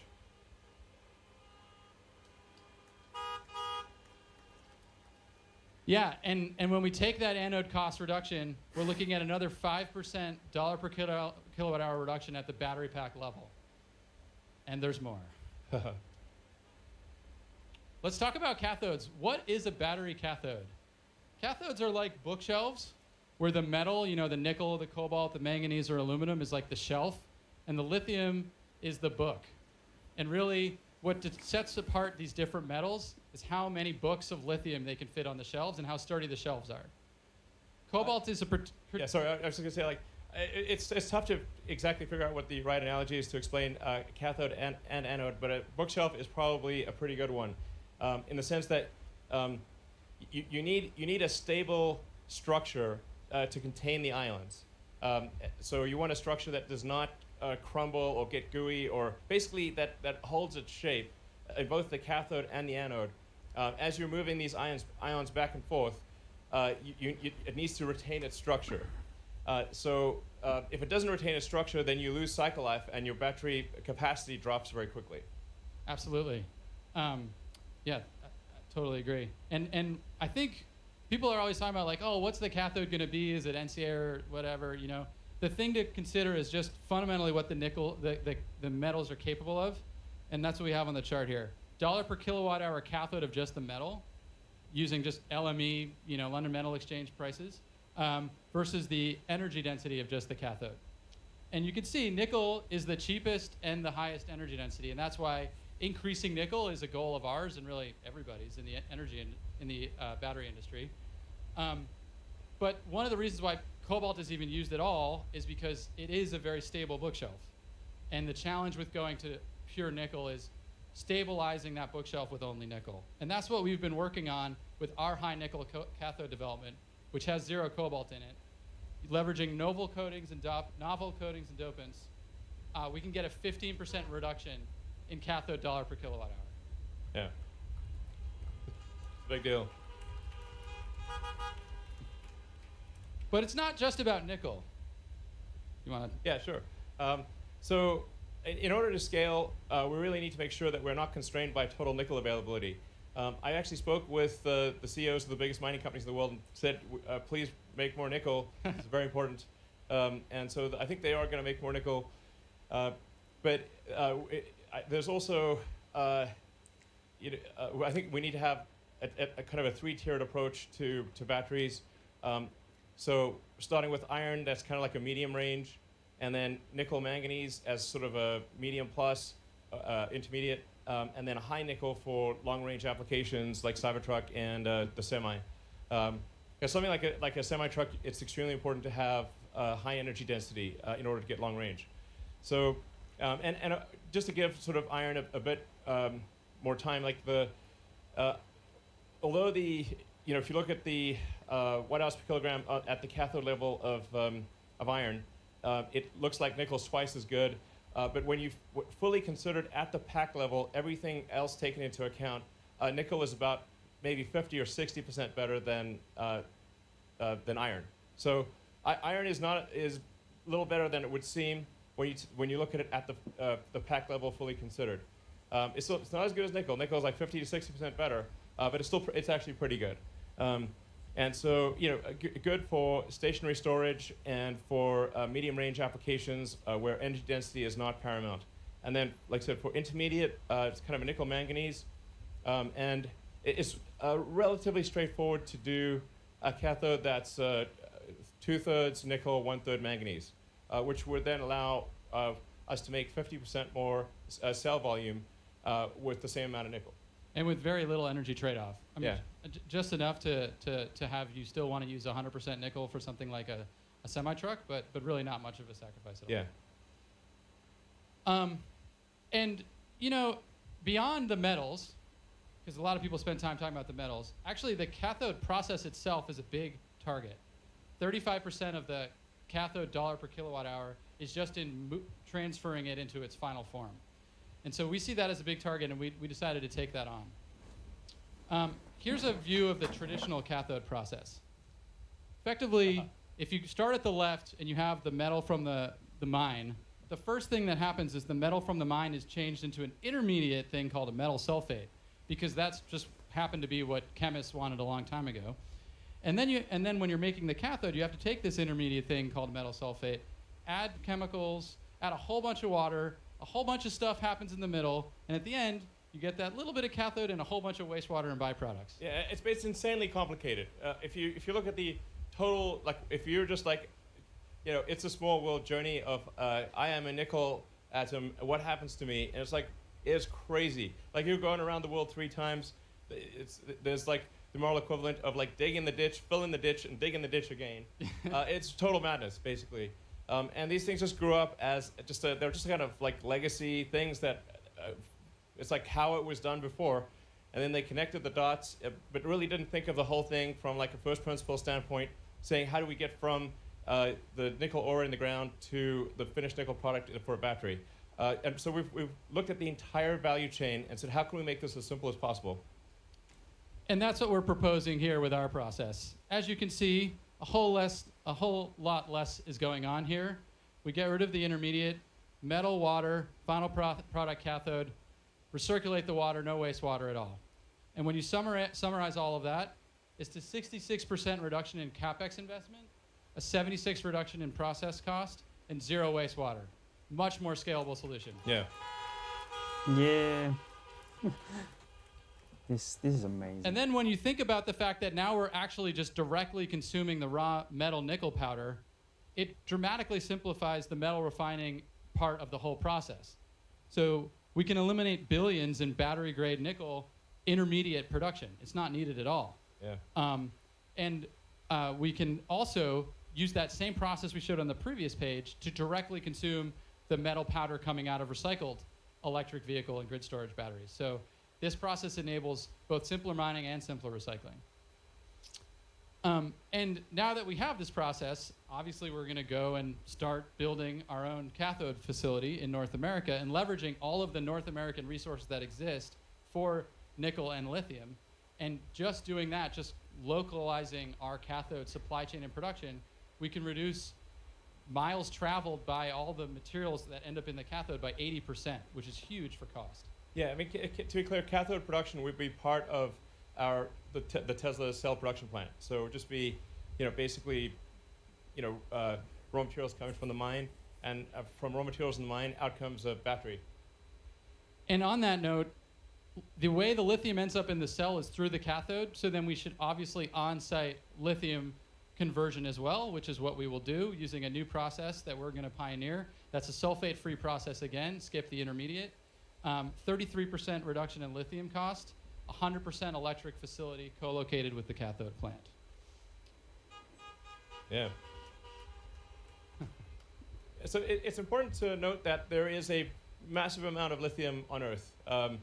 So lithium is not like oil. There's a massive amount of it pretty much everywhere.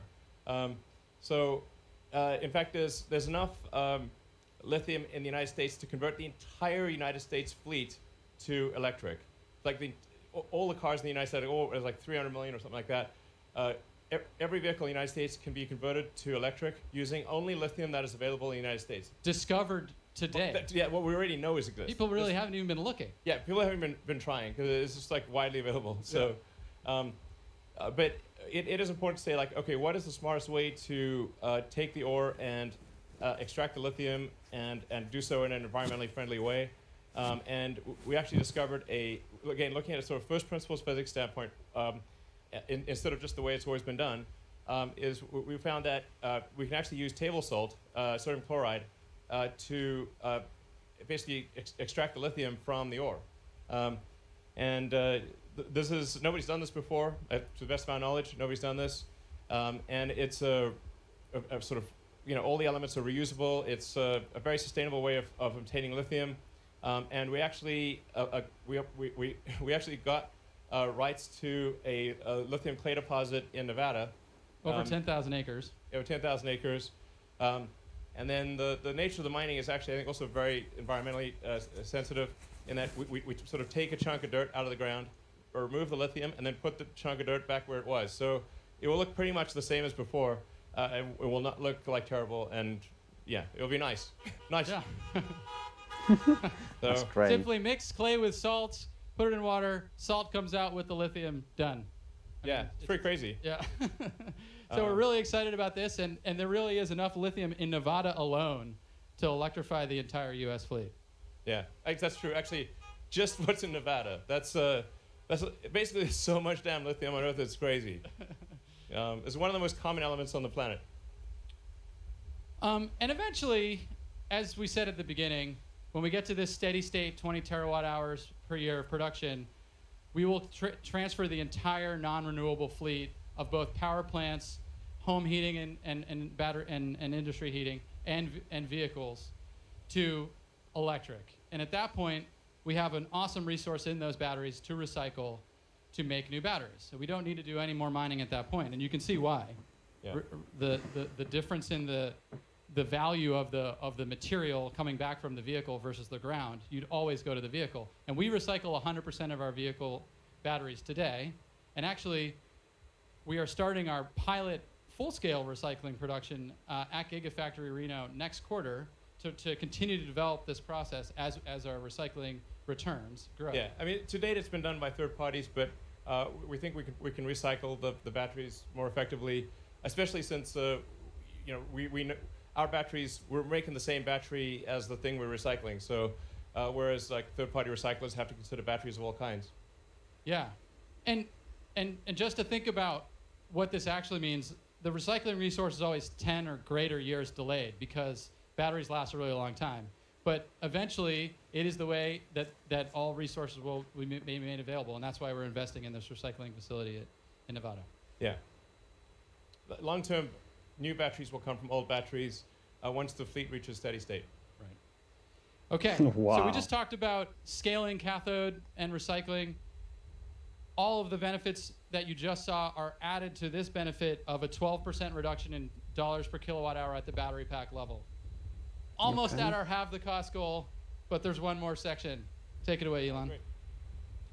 So there's an architecture that we've been wanting to do at Tesla for a long time, and we finally figured it out. And I think it's the way that all electric cars in the future will ultimately be made.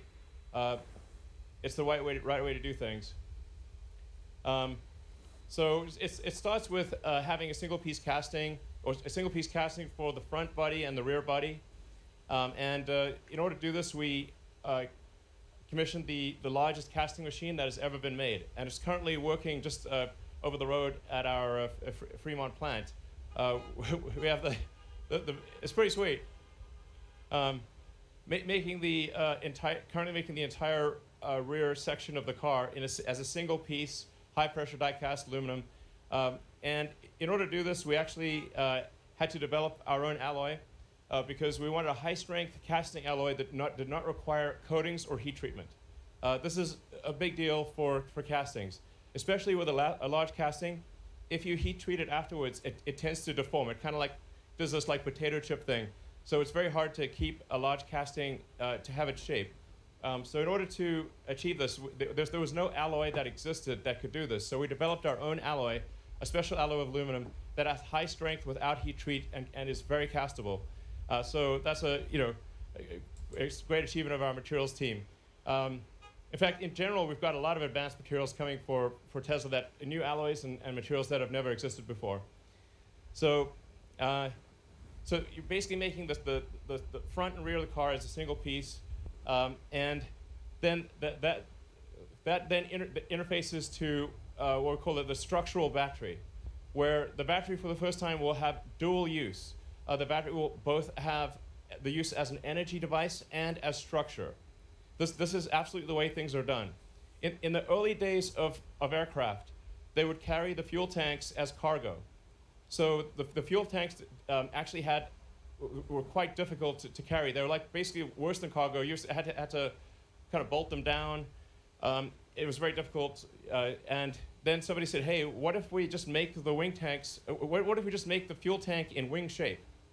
So all modern airplanes, the fuel tank, your wing is just a fuel tank in wing shape.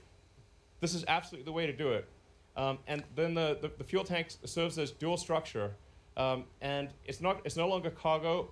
It's fundamental to the structure of the aircraft. This was a major breakthrough. We're doing the same for cars. So this is really quite profound. Effectively, the non-cell portion of the battery has negative mass. So we save so much mass in the rest of the vehicle. We save more mass in the rest of the vehicle than the non-cell portion of the battery. So it's like, well, how do you really minimize the mass of a battery? Make it negative. Make the battery non-cell portion of the battery pack negative. It also allows us to pack the cells more densely because we do not have intermediate structure in the battery pack. So instead of having these like supports and stabilizers and stringers and structural elements in the battery, we now have a lot more space in the battery because the pack itself is structural.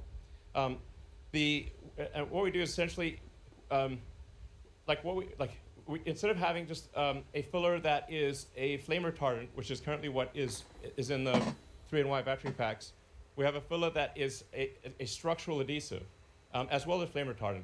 So it effectively glues the cells to the top and bottom sheet. And this allows you to do shear transfer between the upper and lower sheet. Just like if you have like a Formula One craft or like a racing boat, and you have carbon fiber face sheets and say aluminum honeycomb between them, this gives you incredible stiffness. And it's really the way that any super fast thing works is you create a basically a honeycomb sandwich with two face sheets. This is actually even better than what aircraft do, because aircraft do not do this. They can't do this because fuel is liquid. So in our case, the batteries are solid. So we can actually use the steel shell case of the battery to transfer shear from the upper and lower face sheet, which makes for an incredibly stiff structure, even stiffer than a regular car. Yeah. In fact, if this was like a convertible that had no upper structure, it would be stiffer than that convertible would be stiffer than a regular car. So this is it's just really it's really major. So it improves the mass efficiency of the battery, and then those castings are also quite important because you want to transfer load into the structural battery pack in a very smooth, continuous way, so you don't put arbitrary point loads into the battery. So you kind of have to, you want to sort of feather the load out from the front and rear into the structural battery. It also allows us to use to move the cells closer to the center of the car, because we don't have the in the top one we've got that sort of all the supports and stuff. So the volumetric efficiency of the structural pack is much better than a non-structural pack, and we can actually bring the cells closer to the center, and because they're closer to the center, it reduces the probability of a side impact potentially contacting the cells, because it has to go, any kind of side impact has to go further in order to reach the cells.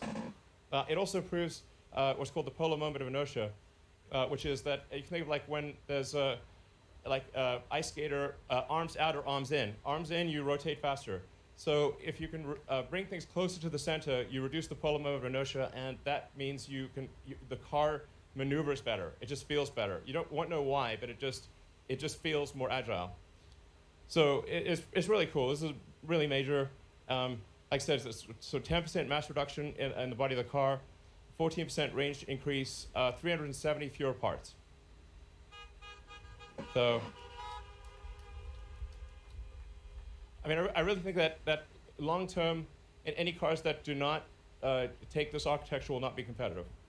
And it's not just at the product level a better product, but in the factory, it's a massive simplification. You saw the part removal. It's casting machines. It's the structural battery pack. So we're looking at over 50% reduction in investment per gigawatt hour, 35% reduction in floor space, and we'll continue to improve that as we make the vehicle factory of the future. Yeah, so it's major improvements on all fronts, from the cell all the way to the vehicle.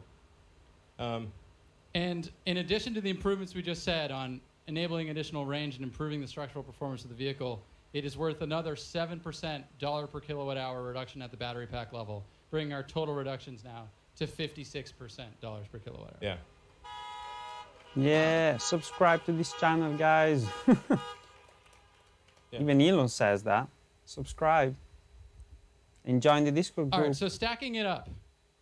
We're not just talking about cost or range. We've got to look at all the facets. So range increase, we're unlocking up to 54% increase in range for our vehicles and energy density for our energy products. 56% reduction in dollars per kilowatt hour at the battery pack level, and a 69% reduction in investment per gigawatt hour, which is the true enabler when we talk back about how do we achieve this scale problem here. Yeah. So I think it's pretty nice that investment per gigawatt hour reduction is 69%. I mean, who would have thought? Yeah, just happened to happen out that way. I mean, 0.420%, of course. So what this enables us to do is achieve a new trajectory in the reduction of cell cost. And now, to be clear, it will take us probably a year to 18 months to start realizing these advantages, and probably to fully realize the advantages, probably it's about 3 years or thereabouts. So, you know, it's not like if we could do this instantly, we would. But it's really, I think what this bodes for, it just really bodes well for the future, and means that the long-term scaling of Tesla and the sustainable energy products that we make will be massively increased. So, you know, what tends to happen as companies get bigger is things tend to slow down. Well, actually, they're going to speed up. And they have to speed up if we're going to accelerate the transition to sustainable energy. Yeah. I mean, long term, we want to try to replace about, you know, at least 1% of the total vehicle fleet on Earth, which is about 2 billion vehicles. So long term, we want to try to make about 20 million vehicles a year.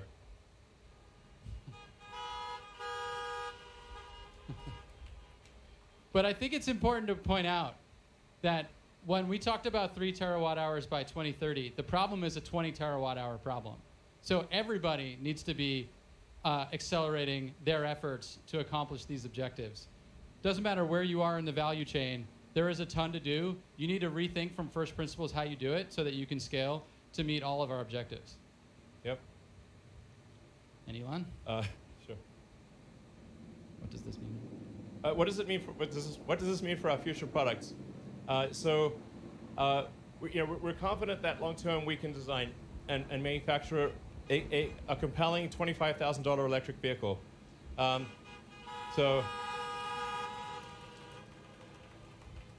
You know, this has always been our dream from the beginning of the company. I even wrote a blog piece about it because you know, our first car was an expensive sports car, and then it was like slightly less expensive sedan, and then finally sort of a, I don't know, mass market premium, but you know, like the Model 3 and Model Y.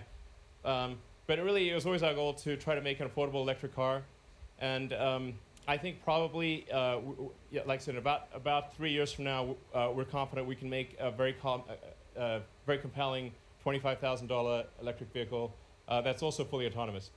And when you think about the $25,000 price point, you have to consider how much less expensive it is to own an electric vehicle. Yeah. So actually, it becomes even more affordable at that $25,000 price point. Yeah. So we have and extreme performance and range, and we should probably talk about the Model S Plaid. You know, what about that?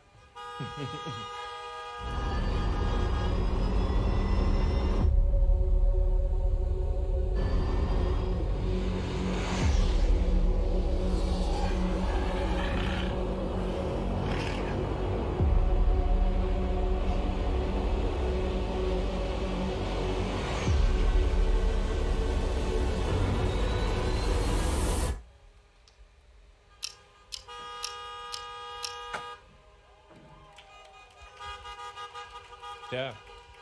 Woo. So, yeah, anyway, we took the latest Plaid out to Laguna Seca on Sunday. It got a minute 30, and we think probably there's another 3 seconds or more to take off that time. So we're confident the Model S Plaid will achieve the best track time of any production vehicle ever, of any kind, two-door or otherwise.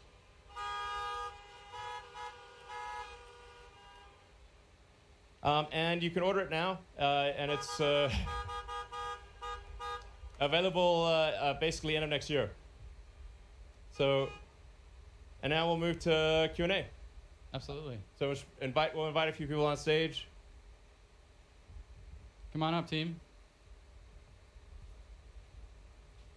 This is just a small portion of the team, but it would be great to, show you some more of the team, and when we do Q&A, we can give various people different questions to answer. Sounds great. Actually, I don't know how we're getting the questions. Actually, I don't know either. Okay, well, you could just you can maybe get out of the car for 2 seconds and yell it at us. I don't know. Hey, how do we get any questions? Oh, they're mics. Okay, wait for the mic. There are mics. Okay, great. All right. Okay, we'll definitely need to give people mics because otherwise there's no way. Sorry? All right, we're going to pass some mics out. We don't have a name for the $25,000 car yet. It's a great question, though.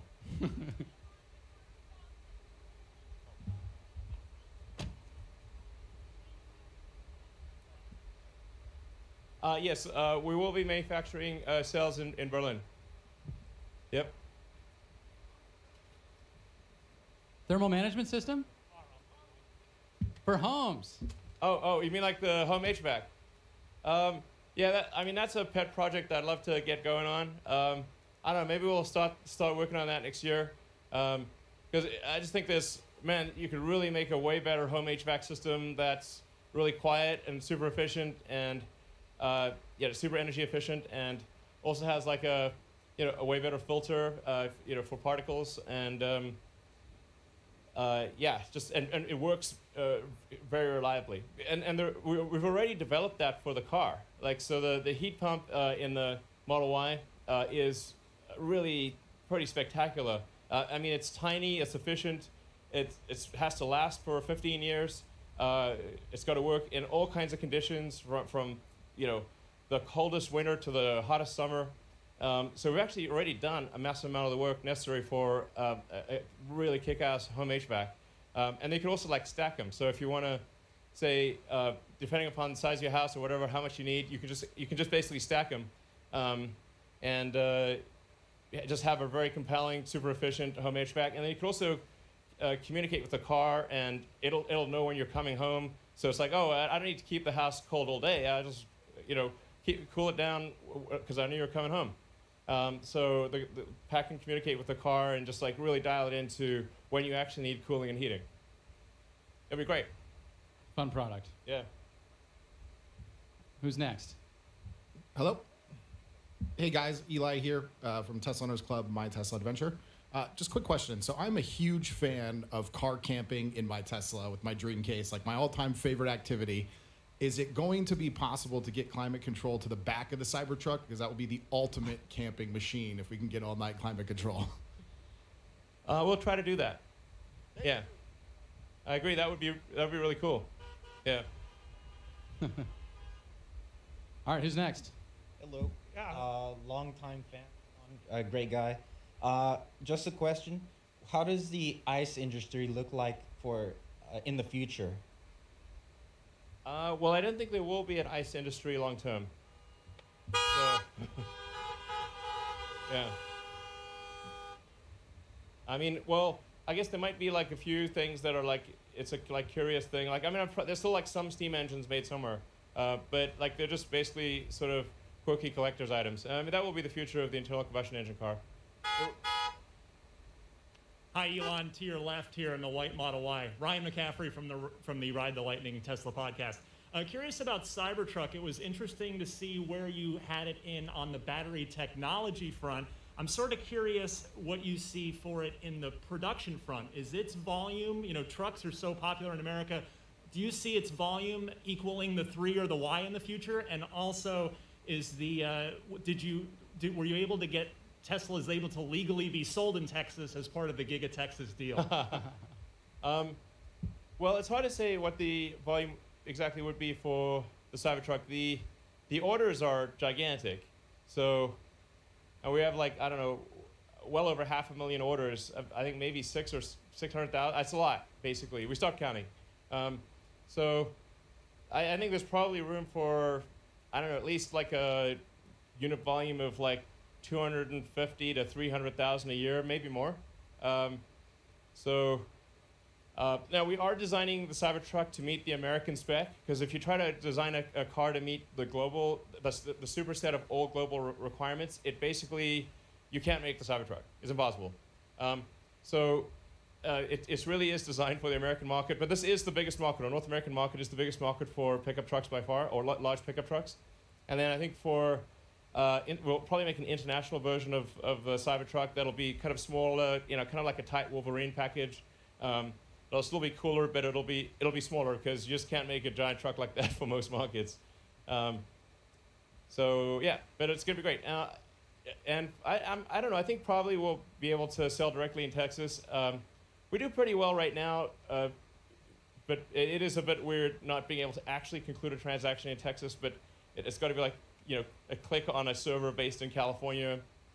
So, but weirdly we can do leasing in Texas, but not selling. But hopefully that'll get cleared up in the future. Yeah, Elon, great job with everything that you're doing. Thras Gerber from Gerber Kawasaki, your team's amazing. What I'm most curious about, these innovations are incredible, but on my drive up here, fully on autopilot for 400 miles, the entire state is brown, and this is ultimately about climate. Has there been some analysis done if all these things are achieved? What will its direct impact be on climate? Well, I mean, I think it will have a very significant impact because it will stop the CO2 ppm from growing as it is every year. And I mean, I should say, like, I try to view the whole climate thing for, as a science question as much as possible. Science, you always question your hypothesis. Is it true? Is it not true? Or assign a probability to a given hypothesis. And I should say that my original interest in electric vehicles predates the climate issue. Like just when I was in high school, I thought, man, if we don't figure out electric cars, the whole economy is going to collapse when we run out of oil. So it's like, we better figure out electric cars and sustainable energy, or civilization is going to crumble.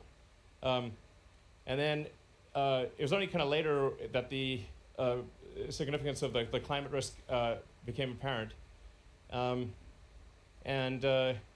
We were also able, using tracking and other types of technology, to access a lot more fossil fuels than previously thought, which is, helpful for lowering the cost of gasoline, but it's pretty bad for the total tonnage of CO2 that you can put in the atmosphere. It's now greatly beyond what people previously thought. So, but this is, as we were just going through this presentation, it's like it is a absolutely monumental task to accelerate the advent of sustainable energy. I mean, the entire global economy is still, more than 99% dependent on, or roughly 99% dependent on fossil fuels. So although electric cars kind of get a lot of press right now, they're still, and there's still very few, as a percentage of the total global fleet, is practically nothing. I would say, yes, less than 1% of the global fleet is electric right now. Because of 2 billion cars and trucks and whatnot in use. So there's a massive amount of work ahead, just insane, like hard to comprehend how much work is ahead to get the new vehicle production to be sustainable, to massively increase the amount of stationary storage, which is critical because renewable energy is intermittent. Wind and solar is intermittent. Sometimes the wind doesn't blow, and obviously the sun doesn't shine at night. So you got to have batteries, a massive number of batteries. So it's hard to measure in direct impact, but it's an experiment that we shouldn't be performing, and the sooner we can sort of end the experiment, the sooner we can kind of move on in a fully sustainable way that is actually lower cost. I mean, I think the thing that people haven't fully internalized is once we do get to the 25K car, the ownership cost of that car is incredibly lower than the prior car. And then on the solar side and wind, with the cost of solar and wind coming down, and with batteries coming down with them, the actual cost of energy on the grid is going down. So we're sort of moving towards a sustainable, lower cost future. So there's not really a sacrifice. Yeah, that's true. It is a false dichotomy to say that it's either prosperity or sustainability. This is often used, by oil and gas to say like, oh, well, do you want people to lose their jobs? Do you want lower people's standards of living? Do you want to, make all these economic sacrifices, really, in order to have sustainability? And the reality, as Drew was saying, is that a sustainable energy is going to be lower cost, not higher cost, than fossil fuels. Elon, quick question for you, right here in front. First, thanks for having everyone, and as telling a friend, the one company to go work for that's going to have the biggest structural impact over the next 10 years at scale, it's probably Tesla. So kudos to everyone at Tesla for what they've done to this point and going forward. The two questions for you, as you've looked at the auto and the storage markets, I know you've talked about it at kind of 50-50 long term, but it seems like a lot of the battery cost curve achievements that you presented today really make some of these storage opportunities much more feasible over the next 5 years. And so I guess the first part of the question is, does your calculus upon learning and improving these things change on that 50-50 mix, or is there a role where storage becomes bigger? And then the second part of the question, with all these huge grand visions, who's going to be with Tesla from a corporate perspective accomplishing these things? Obviously, Tesla can't do it alone, but when you look at some of the traditional auto industry or power, et cetera, I don't see a lot of other Teslas. Well, actually, so there's a lot of companies in China that I think are doing great work with electric vehicles and also with stationary storage. Although we don't see that much in the US yet, but I think probably we will in the future. I don't know. I mean, obviously, we're doing everything we can to encourage other companies to move to sustainable transport and also, make stationary storage batteries. We opened up, made our patents freely available. We really try to tell these companies, hey, you really need to do this or you won't exist in the future. But they don't believe it, So, I mean, we've talked until we're blue in the face. What are we supposed to do?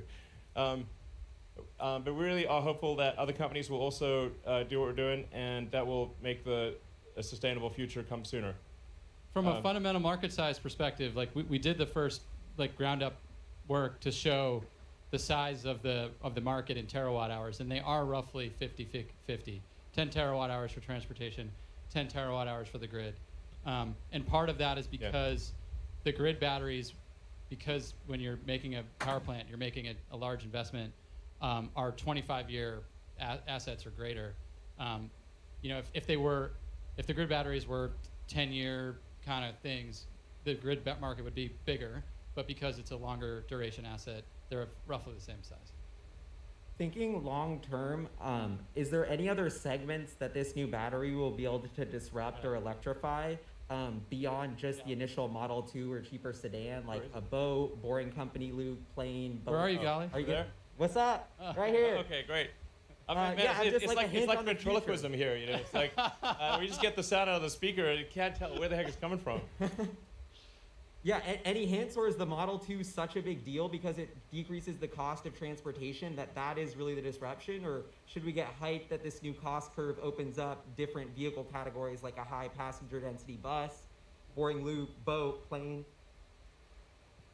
I mean, there are batteries in limited production right now that do exceed 400 watt-hours per kilogram, which I think is about the number you need for decent range, medium range aircraft.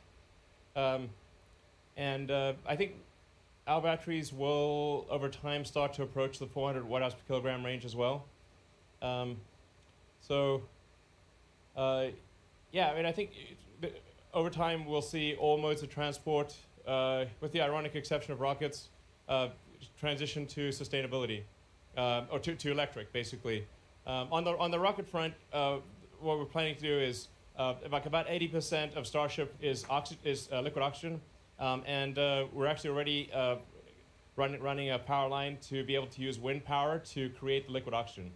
So we're making some decent progress on sustainability on the rocket front, but there's just no way to have an electric rocket, and it's important for the future of life and consciousness that we become a multi-planet species. So got to keep doing that.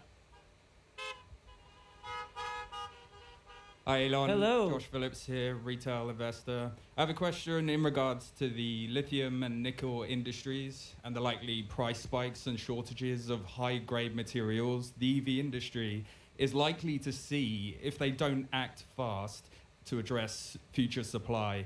Tesla have clearly made the right moves that are necessary, but there's a real worry that the potential supply issues and price spikes will create a drag on the rest of the EV industry and therefore a drag on global EV adoption. What advice would you give to the EV and mining industries to quickly solve this looming hurdles? Because for a sustainable energy future, the spice must flow. Thank you. Yeah, indeed. The spice must flow. The new spice. I don't know. I think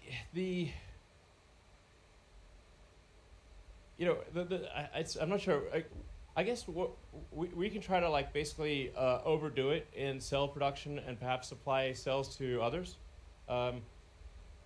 But we do see the fundamental constraint as total cell production. That's why we're putting so much effort into making cells and kind of trying to reinvent every aspect of cell production from mining the ore to a complete battery pack.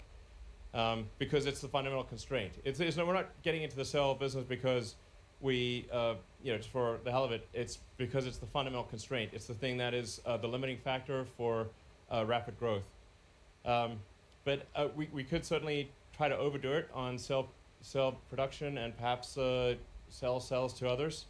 Although we are going at absolute top speed, so it's not like we're holding it back. But I think just making really efficient cars and that have lower drag coefficient, low rolling resistance, efficient powertrains. That's kind of what we've done in order to make iron phosphate still have a good range. So the iron phosphate's lower energy density solution, but there's while there are some limitations on the total amount of nickel produced every year, there's really no limit on the iron. There's so much iron, it's ridiculous. So you can really scale up iron phosphate, at a raw materials basis faster, more than you can nickel. But yeah. And just to point out, when we were walking through this presentation, we intentionally separated all the different aspects. The benefits of structural battery apply to a iron-based cathode in the same way they apply to a nickel-based cathode. Yeah. So you get longer range iron-based vehicles, and also the silicon benefit can apply to the iron-based vehicles as well. So we can do a lot to extend the range of an iron-based vehicle, which is why it's a key part of the roadmap going forward. And then I invited Turner up here to talk about what the mining industry can do. Yeah. Diversification on the cathode side is obviously massive, and EVs are all about efficiency. And so for the EV industry, for the vehicle industry, we need to see powertrain efficiency really increase at all other companies matching Tesla powertrain efficiency so that everyone can have that diversified cathode approach where LFP is used in medium range and even really make a 300-mile vehicle with LFP. And really the goal that we were trying to present here was a model for vertical integration, strategic vertical integration that a lot of different people can do. What we need to see is vertical integration that shortens the process path from mine to cathode. And what we're doing here is novel, and we're trying to push the industry in that direction. So we're presenting a model here that anyone can follow. Yeah, in fact, if there's anything that you guys want to comment on, feel free to step forward and say something. I think the key is to be smart about your chemistry choices, your materials choices. Talk louder. Yeah, if you're smart about your materials choices, the spice will continue to flow. Yeah. You don't need to use the same kind everywhere, and it's about strategically planning it out. And for miners, I think we are incentivizing them quite a bit to ramp up their production. Yeah, and actually we had good calls. They're all motivated. I think that they've been sort of sitting back being like, are you going to grow like crazy? And we're like, yeah, we're going to grow like crazy. And then I think this indicates we're going to grow like crazy, and that's what the miners want to hear, and then they'll go make the investments. Hello, Elon. This is Ben Limpick. I'm a musician. I was wondering, does Tesla have any future plans to make partnerships with music companies like it has done with 10-cent games or things like that for you guys to actually kind of expand your services for artists and other types of creative people to get involved in producing content that can be part of the Tesla ecosystem, or so other people that do creative things can get involved with you guys? Well, we don't. We haven't really thought about that much, but I suppose it's probably something we should think about. We will be providing a title on Teslas. So we're providing more music sources that people can choose from, and just generally trying to improve the entertainment experience in the cars. And I think actually, as we go to a more autonomous future, the importance of entertainment and productivity will become greater and greater. I mean, to the degree that if you're just basically sitting in your car, the car is fully autonomous and driving somewhere. It's sort of like being the car is essentially your chauffeur, and then the things that become important are, okay, well, let's have good entertainment, and if you want to do some productivity stuff, then that actually starts to become much more important because you're no longer spending your attention driving the car. So it will be extremely important in the future. Should we do some of the say.com questions? Okay.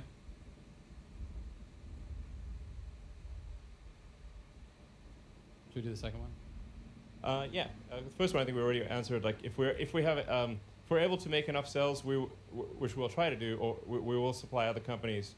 It's definitely not an intentional effort to keep the cells to ourselves. If we can make enough for other companies, we will supply them. And we're trying to do the right thing for advancing the sustainable energy, whatever that is. So vehicle to grid, we get asked that a lot. I think one of the things that's important to note is the vehicle to grid. It doesn't, unless you have a power cutoff. Like you need to cut off your main supply to the grid. Otherwise, if you lose the power in your house, you'll basically just backflow energy to the grid. So just having a reversal in the power flow does not actually keep the lights on. You need a whole separate system to cut off power to the grid. And I think there's also the case that people really want the freedom to be able to drive and to charge at their house. And it's obviously really problematic if you get to morning and your car, instead of being charged, it discharged into the house, and then you're sort of, okay, now I can either drive or use the battery to power my house.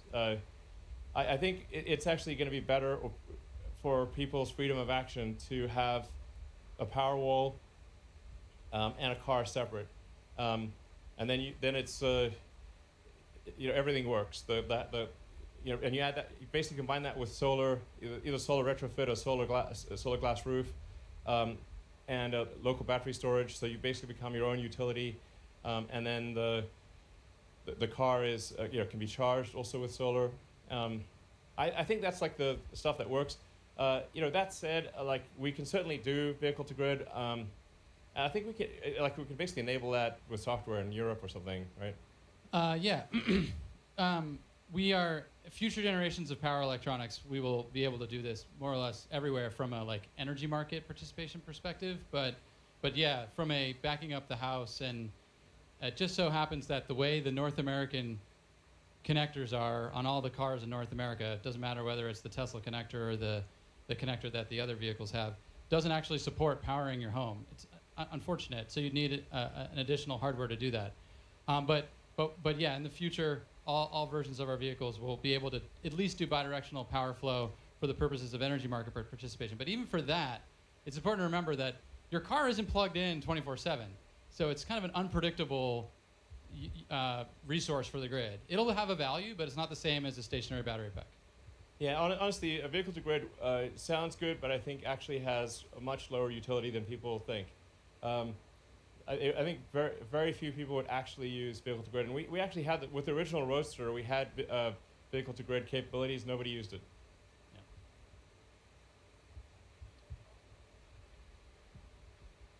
Yeah. How do we find the engineers to do everything we're saying? How do we find the engineers to do all these things? I guess we recruit a lot of engineers from all parts of the world. I think Tesla has a good reputation for doing exciting engineering, and that tends to attract a lot of the top engineers in the world, because they know that their efforts at Tesla will really serve the greater good, and we're super hardcore about engineering.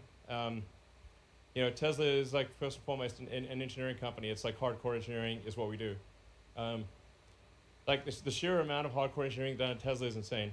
And if you look at, say, there's various surveys done of engineering schools, where do you want to go? What's your top choices? And actually the top two choices last last few years have been Tesla and SpaceX. So sometimes it's Tesla first, sometimes SpaceX first, but those are the two top ones. Yeah, I mean, if you are motivated to solve some of these problems, which are the hardest problems in the world to solve, that really fundamentally enable the future we all need, please reach out. Yeah, and help us work on these problems. Absolutely, and like we said, the battle is far from over. Less than 1% of the global automotive fleet has been converted to electric, and even maybe less than 0.1% of stationary storage has been done. So stationary storage has barely begun. Converting the global vehicle fleet to electric has barely begun. So there's still a massive amount of engineering work to be done at Tesla and other companies to accelerate this transition to sustainability. Hey, can you guys hear me? Yeah. This is Jordan from Mark Asset Management. So you've talked about the importance of the factory, and you've mentioned the ground-up design process and a lot of the new things that you're going to be doing or started to do in Shanghai, Berlin, and Austin. Can you just maybe help us understand and quantify like how financially meaningful all of those improvements will be? And then given what you're trying to accomplish as a company, is it fair to assume that the vast majority of improvement will be given back to the customer in the form of lower prices? Yeah, I mean, I think certainly we will try to give back as much as possible to the customers. It's not like, it's not like Tesla's profitability is crazy high. Our average profitability for the last 4 quarters is like maybe 1%. So just to be clear, it's not like, we're minting money. Our valuation makes it seem like we are, but we're not. We do want to try to make the price as competitive as we can without like losing money. And if you lose money, then if you keep losing money, you'll just die. So we have to. This thing called profit is just like we need to bring in more money than we spend, otherwise we're dead. But affordability is key to how we scale, Yeah. right? Like the demand goes nonlinear as you reduce the price of the car. Yeah, it's important to sort of separate the difference between affordability and value for money, or desirability of the product. So, for a lot of people, they want to buy a Tesla, they simply don't have enough money. We could make the car infinitely desirable, but if somebody does not have enough money, they can't buy it. Sometimes, people, kind of forget this. It's like, it's like, people have to have enough money to buy the car, and just making a car super desirable but expensive does not mean they can afford it. So it's absolutely critical that we make cars that people can actually afford. Yeah. So, which way? Over Go here some of now. these things. Just scroll down or something. Oh. When do you expect Tesla vehicles to beat ICE vehicles on initial purchase price? I think a way to answer that question is, in the classes of vehicles we sell today, we're already doing that. Yeah, we're already pretty close. And then factoring in total cost of ownership, the fact that electric vehicles require much less servicing, and are way cheaper to run. When you look at like total cost of ownership, and you can obviously lease a car. So if you just like lease a car or get a loan for a car, you've got your sort of monthly payment, and then your cost for either gasoline or electricity, and your cost of servicing. And the fully considered cost of an electric car is much less than a gasoline car of the same nominal purchase price. I mean, that said, and like maybe on the order of 3 years, when we can do a lower cost car, like a $25,000 car, I think that will be basically on par, maybe slightly better than a comparable gasoline car. So I think maybe it's on the order of 3 years-ish.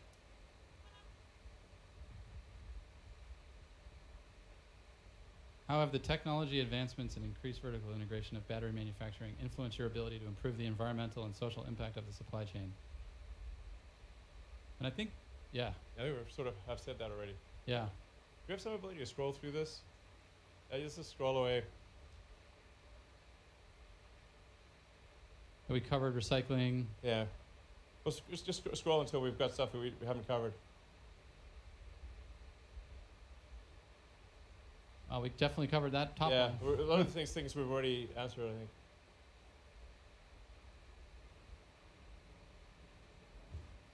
Covered that. That one. I think we literally just answered that. Yeah. Oh, I saw a cathode durability question. Let's go to that one. Go down, go down, go down. Good technical question. Keep going. How are you going to address the cathode durability and cost and environmental impact trifecta? Is this something you're going to leave the upstream supply chain to solve? No, I think we tried to answer that directly. I mean, we really are looking at not just what happens in the cathode facility, but like currently outside the cathode facility that should really be inside, and removing processes that shouldn't have been there in the first place, and the use of reagents that are just costly and not necessary, and removing a bunch of wastewater from the process. Guys, is there anything you want to add to? Maybe we could like go through everyone and like maybe say what you're doing and say a few words. I don't know. Sure.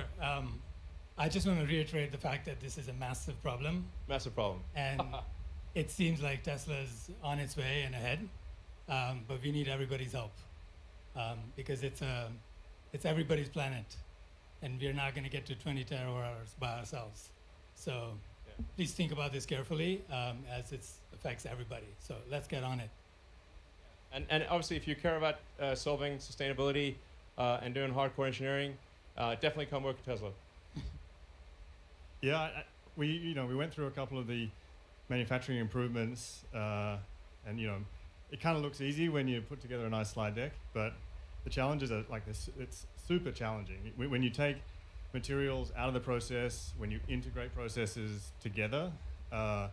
You have to do a lot of things at once, and that's like this immense engineering challenge.